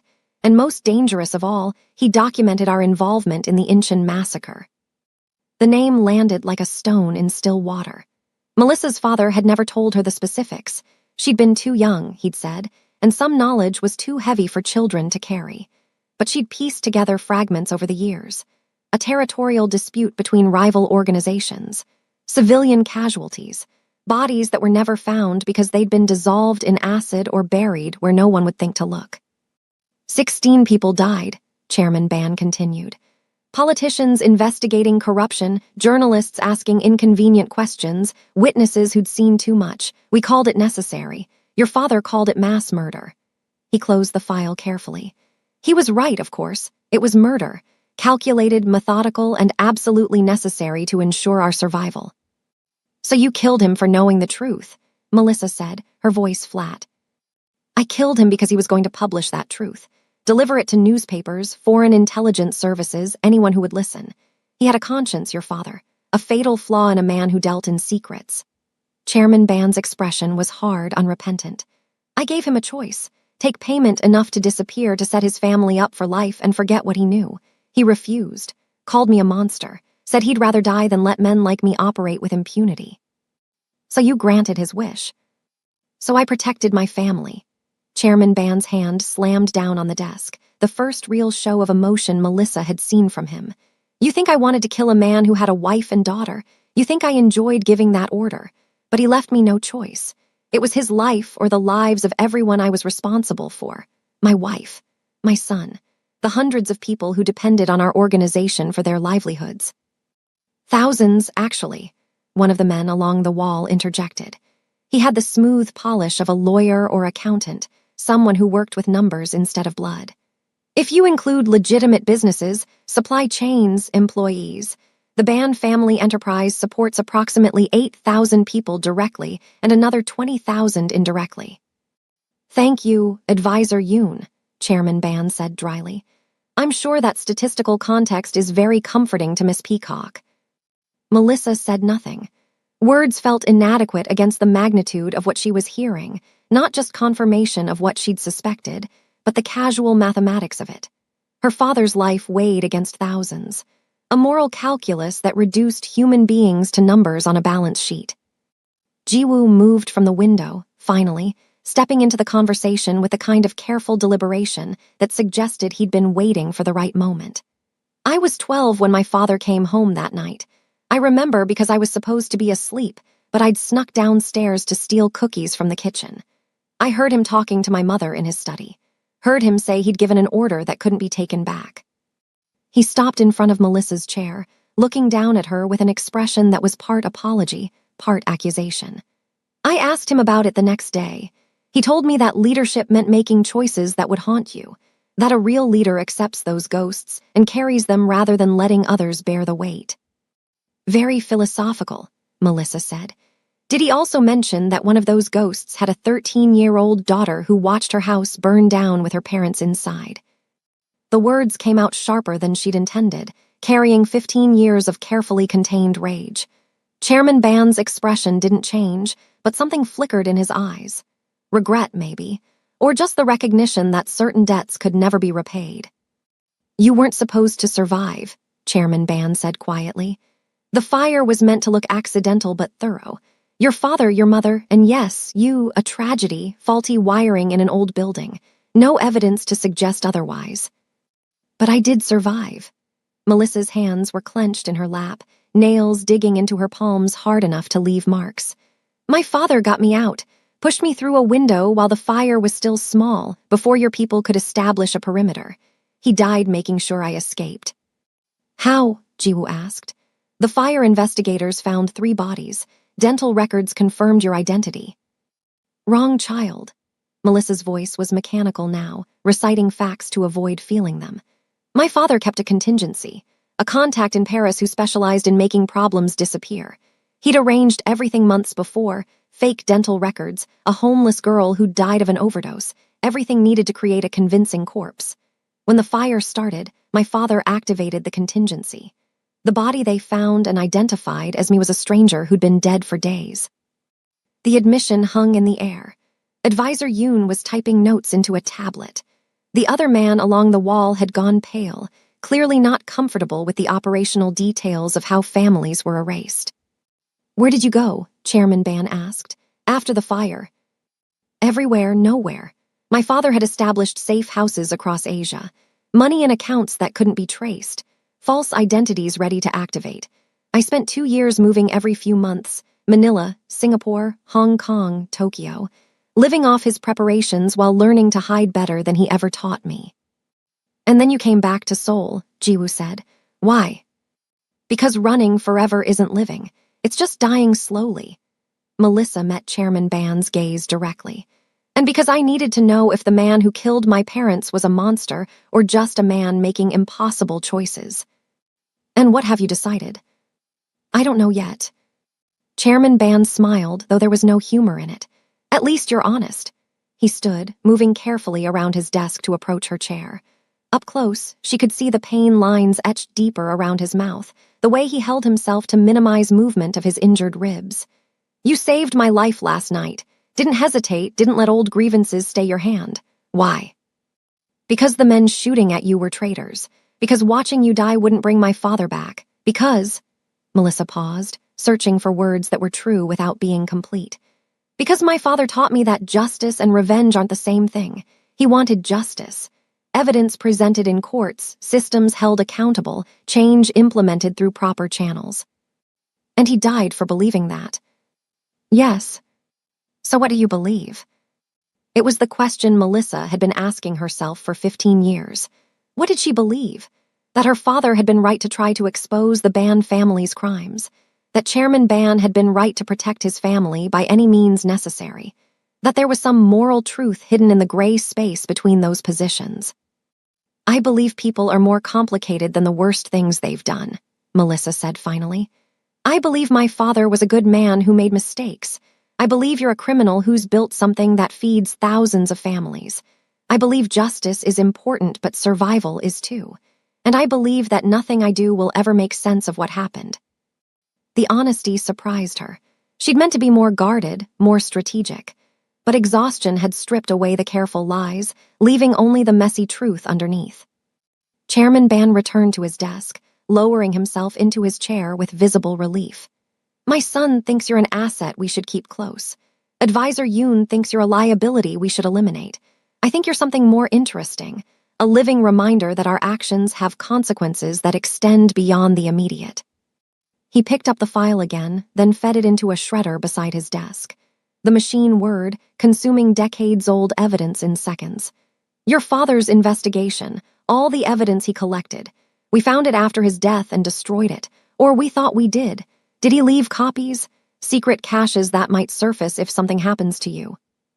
"No," Melissa said, and it was the truth. "He kept everything in one location, one perfectly secured location, and it burned with him." "You're lying," Jiwoo said. "Or at least not telling us everything. Your father was too careful to put all his eggs in one basket." "My father was dying," Melissa countered. "Pancreatic cancer, stage 4. He had maybe 6 months left when you killed him. He wasn't building contingencies. He was trying to complete one last mission before the disease did what your people didn't have to." The silence that followed was profound. Chairman Ban's expression cycled through surprise, confusion, and finally something that might have been genuine regret. "We didn't know." He didn't advertise it, kept working until the pain made it impossible to hide. The fire actually saved him from dying slowly in a hospital bed. Melissa stood, done with sitting, done with the posture of supplication. "So congratulations, Chairman Ban. You murdered a dead man walking. I hope it was worth it." The tension in Chairman Ban's office was interrupted by a sharp knock on the door. Seo Taemin entered without waiting for permission, his expression carrying the kind of urgency that suggested something had gone catastrophically wrong. He held a tablet in one hand and moved with the coiled energy of a man delivering very bad news to people who didn't handle bad news well. "We have a problem," Seo said, his eyes flicking briefly to Melissa before focusing on Chairman Ban. Our secure server network is locked. Everything, financial systems, communication protocols, security feeds, our entire digital infrastructure. Someone triggered a cascade lockout 30 minutes ago. Chairman Ban's face went carefully blank, which was somehow more frightening than anger would have been. Explain. The traitors had deeper access than we realized. Go wasn't working alone, we knew that, but his co-conspirators included our head of digital security, Lee Sangwoo. Before we identified him, Lee initiated a complete system lockdown. Every password changed, every biometric lock reset, every redundancy protocol disabled. Jiwoo moved to examine the tablet, his jaw tightening as he scrolled through whatever information Seo had brought. This is comprehensive.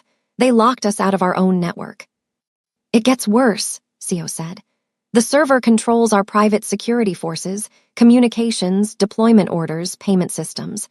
Without access, we can't coordinate our people. We can't pay them. We can't even confirm who's still loyal and who might be working for whoever paid Go and Lee. How long does it take to break the encryption? Chairman Ban asked, his voice measured, but carrying an undercurrent of barely controlled fury. Unknown. Our people are working on it, but Lee built the security protocols himself over the past 3 years. He knew every backdoor, every vulnerability. He's eliminated them all. Advisor Yoon stood from his chair along the wall, his earlier pallor replaced by professional focus. What about bringing in outside specialists, government contacts, corporate security firms, and advertise to everyone in Seoul that the Ban family has been locked out of our own systems? Chairman Ban's voice carried the kind of quiet danger that made even Seo, a man who'd seen combat across 3 continents, take an involuntary step backward. That would be suicide. Every rival organization, every ambitious lieutenant, every politician who's ever taken our money would see weakness and attack. So we're trapped, the other man along the wall said. He'd been silent until now, content to observe, but the implications had clearly penetrated his comfortable distance from operational realities. Locked out of our own infrastructure while enemies circle. We're not trapped, Jiwoo said, though his tone suggested he was trying to convince himself as much as anyone else. We have people on the ground, loyal people. We can coordinate manually, use secure phone lines, which requires accessing the contact database stored on the locked servers, Seo interrupted. Lee thought of everything. He's isolated us completely. Melissa had been standing near the window, observing the controlled panic rippling through the room. She'd said nothing since Seo's entrance, content to remain invisible while the Ban family confronted the magnitude of their vulnerability. But something Seo had said triggered a memory, not her own, but fragments of conversations she'd overheard in the Gilded Lotus's kitchen, pieces of information that hadn't seemed important at the time. What kind of lockout is it? Melissa asked, her voice cutting through the tension. All eyes turned to her. Jiwoo's expression suggested he'd forgotten she was in the room, which was precisely what she'd intended. What? Seo asked. The lockout mechanism. Is it purely digital, passwords and encryption, or did Lee implement biometric verification as a final access layer? Seo exchanged glances with Chairman Ban before answering. Both. Even if we could crack the encryption, the final access requires voice authentication. Lee programmed it himself. We'd need his voice pattern to unlock the system. And Lee is dead, Jiwoo added. We found him 3 hours ago with Go, so unless you can resurrect corpses, that access is permanently locked. Not necessarily, Melissa said. She moved from the window, approaching the desk where Seo had set down his tablet. Voice authentication systems can be sophisticated, but they're not infallible. What specific phrase does the system require? We don't know, Seo admitted. Lee never documented it. Security protocol was that only he knew the passphrase. But the system must have some kind of prompt, something that indicates what it's waiting to hear. Melissa picked up the tablet, examining the locked screen. Sure enough, beneath the standard encryption barriers, there was a final prompt written in Korean. Speak the words of the old kings. The ancient dialect, the same formal tongue she'd used to greet Chairman Ban, the linguistic relic that had started this entire catastrophic chain of events. It's asking for Gyeongsang Satori, Melissa said quietly. The formal version, the kind spoken by the royal families before the modern era. Chairman Ban stood abruptly, ignoring the pain the movement caused. He crossed to the desk, reading the prompt himself. When he looked up at Melissa, his expression carried something between hope and disbelief. "You can speak it." "I can speak it," Melissa confirmed. "But I don't know what specific phrase Lee programmed. It could be anything, a proverb, a historical quote, a ceremonial greeting. Without knowing what he chose, I could attempt dozens of variations and never hit the right combination." "Lee was obsessed with legitimacy," Advisor Yoon said suddenly. Everyone turned to look at him. "He came from nothing, orphaned at 8, raised in state facilities, built himself from poverty into one of our most trusted people. But he always felt like an outsider, always trying to prove he belonged among the old families. He studied their traditions obsessively, learned the dialects, memorized genealogies, and collected antique texts. He wanted to be what he could never be born as," Chairman Ban said, understanding dawning. "Noble, connected to power that existed before money became the only measure of worth." "So the passphrase would be something that reinforced that connection," Melissa said, her mind already sorting through possibilities. "A phrase that demonstrated knowledge of old traditions. Something that would separate those who truly understood the culture from those who just bought expensive suits and pretended." She closed her eyes, thinking back to summers spent with her grandmother in Jeonju. The old woman had been obsessed with proper forms, with the ways things had been done before the modern world flattened every distinction into irrelevance. She taught Melissa not just the dialect, but the philosophy behind it, the elaborate system of honor and obligation that had governed Korean society for centuries. "There's a traditional greeting," Melissa said slowly, assembling the pieces. "Used when acknowledging someone of substantially higher rank, not just formal Korean but the old form. It acknowledges 3 things: the speaker's unworthiness, the listener's elevated position, and the shared connection to ancestral traditions." She opened her eyes, meeting Chairman Ban's gaze. "But it's not just words. It requires the correct tone, the proper cadence, the precise inflection that marks it as genuine rather than memorized. I can attempt it, but if I get any element wrong, the system might lock permanently." "How confident are you?" Jiwoo asked. 70%, maybe 80 if I practice the phrase a few times." Melissa paused. "But there's another problem. Voice authentication systems are sophisticated enough to detect stress patterns, breathing irregularities, anything that suggests the speaker is under duress or attempting to fool the system. I'll need to be completely calm when I speak. No pressure, no observers, just me and the security terminal." "That's not happening," Jiwoo said immediately. "You could be working with the traitors. This could be an elaborate setup to gain access to our systems." "Then you'll stay locked out forever," Melissa countered. "Because I'm the only person in this room who can speak the dialect fluently enough to pass voice authentication. Your choice: take the risk or accept that your enemies have already won." The calculation played out across Jiwoo's face. Trust versus pragmatism. Survival versus security. The same impossible mathematics that had led his father to order her family's death 15 years ago. Chairman Ban made the decision. "Take her to the server room. Seo, you accompany her. Jiwoo, monitor from outside. We attempt this once. If it fails, we implement contingency protocols and prepare for war." Seo led Melissa through corridors she hadn't seen before, deeper into the estate's infrastructure. The server room was located in what had probably once been a wine cellar, underground, temperature-controlled, with walls thick enough to absorb a direct blast. The security measures to reach it were absurd. Biometric locks, man-trap vestibules, even an old-fashioned key that Seo pulled from a chain around his neck. Inside, the room hummed with the white noise of active servers. Dozens of blade enclosures lined the walls, their indicator lights creating a constellation of blinking stars in the dim lighting. At the far end, a single terminal glowed with the ominous prompt Melissa had seen on the tablet. "You have 10 minutes, Seo said, positioning himself near the door.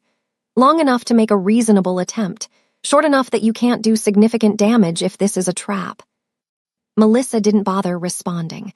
She approached the terminal, reading the full prompt now that she could see it on a proper screen. "Speak the words of the old kings. Prove your connection to those who came before. Show that you understand what it means to serve with honor." She took 3 deep breaths, centering herself the way her father had taught her. Fear was the enemy of performance. Stress corrupted execution. She needed to be the 13-year-old girl sitting in her grandmother's kitchen, learning phrases that would seem useless until suddenly, impossibly, they weren't. The phrase formed in her mind, ancient words that carried the weight of dynasties long fallen, of social structures that had been demolished by colonization and war and modernization, but still echoed in the linguistic shadows of the past. She spoke carefully, her voice carrying the proper deference, the correct tonal variations that distinguished genuine fluency from crude imitation. Sayun chinhan muryokuro gamsahajan miamul jianhamnida. Achwinimui yunhainun hanulgwa gatgo, sayui yungseongyun titangwa gat subnida. Jiantongui gilyul jiotnun jios, I sayui yongwangam. The translation was elaborate, nearly untranslatable in its layers of meaning. I, who am unworthy, convey my gratitude with a humble heart. Your grace is like heaven, my loyalty is like earth. To walk the path of tradition is my honor. Nothing happened. The terminal remained locked, its cursor blinking mockingly. Melissa's stomach dropped. She'd been wrong about the phrase, wrong about the approach, wrong about everything. They were locked out permanently, and she'd just exhausted her only value to the Ban family. Then the screen flickered. Text appeared, not in modern Korean but in Chinese characters, the old writing system that had been used for official documents until the 20th century. The message was simple: prove you understand not just the words but the meaning. Another test. Lee had been more thorough than she'd anticipated. Melissa spoke again, this time not repeating the formal greeting, but offering its philosophical foundation. She explained in the ancient dialect what it meant to be loyal without being servile, to be worthy of authority without claiming equality with it, to exist in the hierarchical structures that defined traditional society without losing one's essential dignity. She spoke for perhaps 90 seconds, the words flowing from some deep well of memory and understanding that she'd thought she'd lost years ago. When she finished, the silence was absolute except for the server hums. The terminal chimed. The locked screens dissolved. Access granted appeared in both Korean and English, followed by cascading menus as the entire security network came back online. Melissa turned to Seo, who was staring at the screens with an expression somewhere between relief and suspicion. It's done, she said. Your systems are unlocked. The server room's successful unlock triggered a cascade of activity throughout the Ban estate that Melissa could feel more than hear. Footsteps quickened in distant corridors. Voices rose with renewed urgency and purpose. The digital paralysis that had threatened to collapse the family's entire infrastructure had been reversed, and now the machine of the Ban organization was roaring back to life with predatory intent. Seo was already speaking rapid commands into his phone, coordinating responses that Melissa could only partially hear. Deployment orders, asset verification, instructions to find and secure individuals whose names meant nothing to her but clearly represented significant pieces on whatever chessboard the Ban family played their games upon. Jiwoo appeared in the server room doorway within minutes, his expression unreadable as he took in the now-accessible terminals. He didn't thank Melissa, didn't acknowledge the magnitude of what she'd just accomplished. Instead, he gestured for her to follow him, his body language suggesting this wasn't a request that tolerated refusal. They returned to Chairman Ban's office, where the atmosphere had transformed from controlled panic to something far more dangerous, cold, calculated fury. The chairman stood at the window overlooking Seoul, his posture rigid despite his injuries. When he turned to face Melissa, his expression carried the kind of intensity that had probably preceded every major decision of his criminal career. 6 hours, Chairman Ban said without preamble. That's how long we were locked out of our own systems. 6 hours during which our enemies could have mobilized, our allies could have abandoned us, our entire structure could have collapsed. And one waitress with a dead father's linguistic education saved us from that fate. I did what needed to be done, Melissa said, keeping her voice level. The same as last night in the restaurant. Yes, the same as last night. Chairman Ban moved from the window, each step measured and deliberate. Which raises an interesting question. You've now saved my life and saved my organization. 2 massive debts in less than 24 hours. Most people spend decades failing to earn that kind of credit with my family. I don't want credit. I want to go home. There is no home to go back to. The words came from Jiwoo, who'd positioned himself near the door. Blocking it, Melissa realized. The moment you unlocked those servers, every security agency monitoring our communications became aware that someone with extraordinary linguistic skills and system access helped us.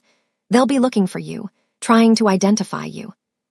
And when they do, they'll want to know everything about the mysterious woman who can speak like royalty and navigate our most secure infrastructure. That's your problem, not mine. It became your problem when you made yourself indispensable. Chairman Ban sat heavily in his chair, the movement finally betraying how much pain he was suppressing. Advisor Yoon, give her the summary.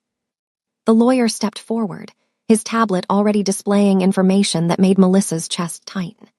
In the past 6 hours, we've identified 17 co-conspirators in addition to Go and Lee. They range from mid-level security personnel to a regional operations director who'd been with the family for 9 years. The conspiracy was deeper and more extensive than we initially assessed. He swiped to another screen. Financial analysis shows they were being paid by the Dijian faction, a rival organization that's been trying to expand into our territories for the past 3 years. The attempted coup wasn't just about killing Chairman Ban. It was about decapitating our leadership and creating enough chaos that the Dijian faction could absorb our operations while we were paralyzed. And now, Melissa asked, though she suspected she already knew the answer. Now we go to war, Jiwoo said simply. We've located 14 of the 17 conspirators. By this time tomorrow, they'll all be dead or wishing they were. The Dijian faction will receive a message about what happens when you try to destroy the Ban family. And everyone who ever considered betraying us will remember why that's a fatal mistake. The casual way he discussed multiple murders should have shocked Melissa, should have triggered some moral revulsion, some reminder that she was listening to men plan executions like other people planned business meetings. But she'd spent too long in the shadows of organizations like this one. She knew the mathematics of survival in their world. Mercy was a luxury reserved for people who could afford to look weak. What does this have to do with me? Melissa asked. Everything, Chairman Ban said. You're a living problem that requires a solution. You know too much about our security, our systems, our vulnerabilities. You've demonstrated skills that make you either an incredible asset or an unacceptable threat. And most importantly, you exist in a space where my gratitude and my pragmatism are in direct conflict. He leaned forward, his eyes locked on hers.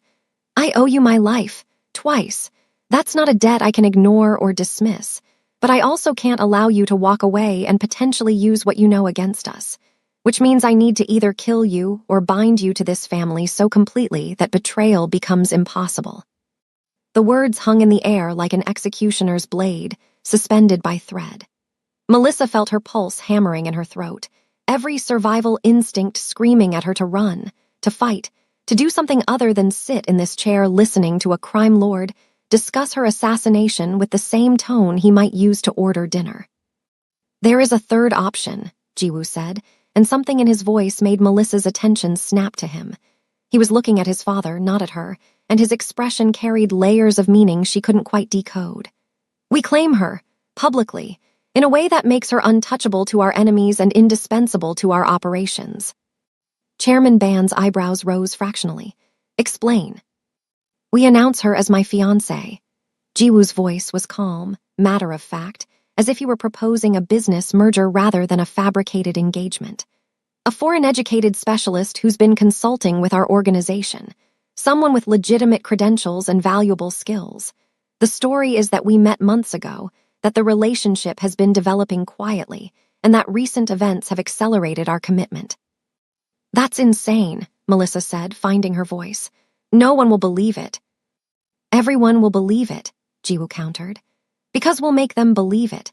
We'll generate a paper trail showing your employment as a security consultant. We'll leak photos that suggest an existing relationship. We'll have respected members of our organization vouch for your character and credentials. Within a week, your presence in my life will be an established fact that no one questions. And what does this accomplish besides elaborate theater? It accomplishes everything. Jiwoo moved closer, his intensity making the air feel thin. As my fiancé, you're under the Ban family's protection. Untouchable. Any attempt to harm you becomes an attack on our family honor. Any investigation into your background becomes an insult to our judgment.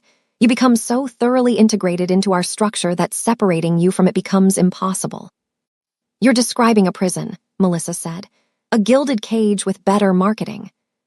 I'm describing survival, Jiwoo corrected. For both of us. You get protection from every enemy you've made by helping us. We get access to your skills without worrying you'll sell them to our rivals. It's a mutually beneficial arrangement. I don't get a choice. You get the same choice my father offered your father 15 years ago. Jiwoo's words were cruel in their honesty. Accept our terms and live. Refuse and die. At least my version of the deal doesn't end with your house burning down. The comparison landed like a physical blow. Melissa looked between Jiwoo and Chairman Ban, seeing the same calculation in both sets of eyes. They'd already made this decision.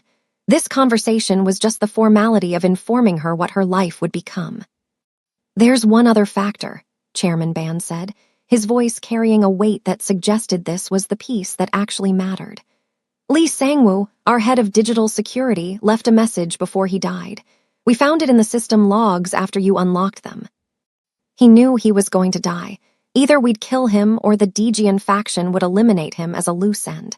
So he left a confession. Advisor Yoon pulled up a document on his tablet and began reading. Lee confirms he was paid to orchestrate the coup, but he also reveals that the ultimate target wasn't just Chairman Ban. The Dejian faction has been planning a comprehensive assault on our entire leadership structure. They have additional assets inside our organization, people we haven't identified yet, and they know about you. That's impossible, Melissa said. I've been invisible for years. No one knows who I really am. Lee knew, Jiwoo said quietly. He ran your fingerprints through databases we didn't even know he had access to. Found the red file. Identified you as Damien Peacock's daughter. And in his final transmission to his handlers, he reported that the Ban family had acquired an intelligence asset with extraordinary capabilities. He told them you were too valuable to ignore and too dangerous to leave alive. The implications crashed over Melissa like a tsunami. She wasn't just exposed to the Ban family, she was exposed to their enemies. Every organization that wanted to hurt the Bans now knew she existed, knew she had skills they could exploit or needed to eliminate. The invisibility she'd cultivated for a decade had been stripped away, leaving her vulnerable to threats she couldn't even map yet. So your engagement story isn't just theater, Melissa said, understanding crystallizing. It's armor, a public declaration that makes me too expensive to kill because any attack on me becomes an attack on your family's reputation. Precisely, Chairman Ban said. In our world, reputation is currency. Face is power.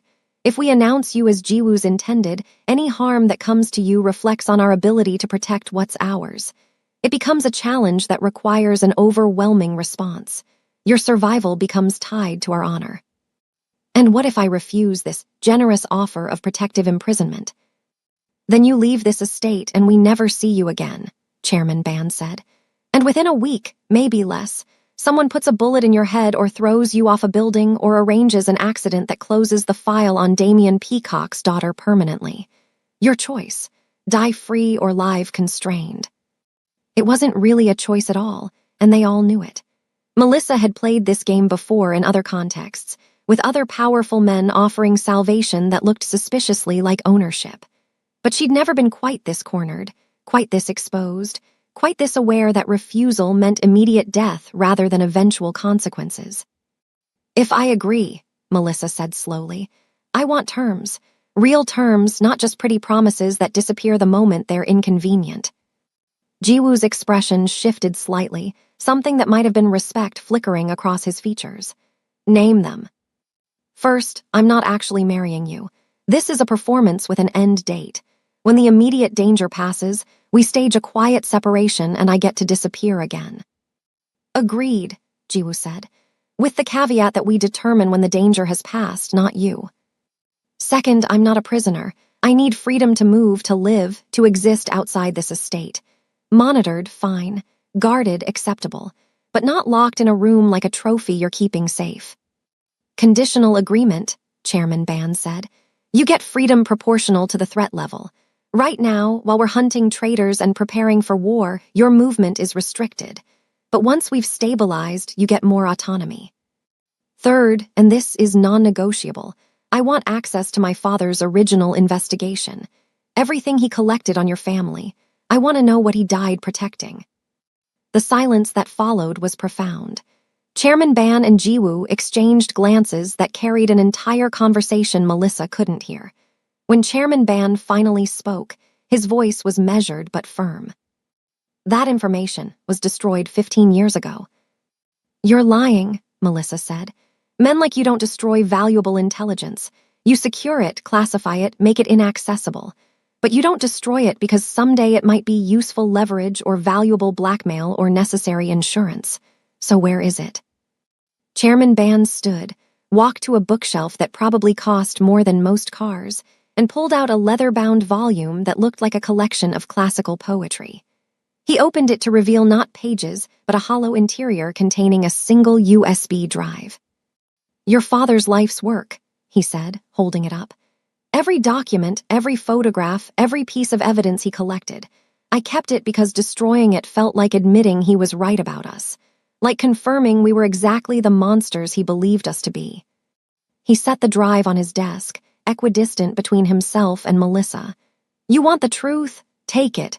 Read what your father documented, see us through his eyes, and then decide if you can live with people he spent years trying to destroy. Melissa reached for the drive, her fingers closing around the small piece of plastic and metal that represented her father's legacy. It was heavier than it should have been, weighted with more than just data. So we have an agreement, Jiwoo asked. You accept our protection, play the role we need you to play, and in exchange you get to survive long enough to understand what your father died for. We have an agreement, Melissa said, pocketing the drive. But understand this, I'm not the invisible waitress anymore. I'm not the girl who hides and hopes no one notices her. If I'm going to be your shadow queen, I'm going to do it on my terms. And that means I don't bow, I don't break, and I don't forget who put my family in the ground. Jiwoo smiled, and for the first time it looked genuine.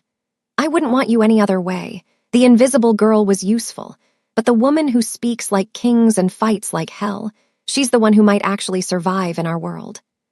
Don't be like the greedy traitors who lost everything trying to steal the crown. Join our community by hitting the bell icon so you never miss a chapter of this rising empire.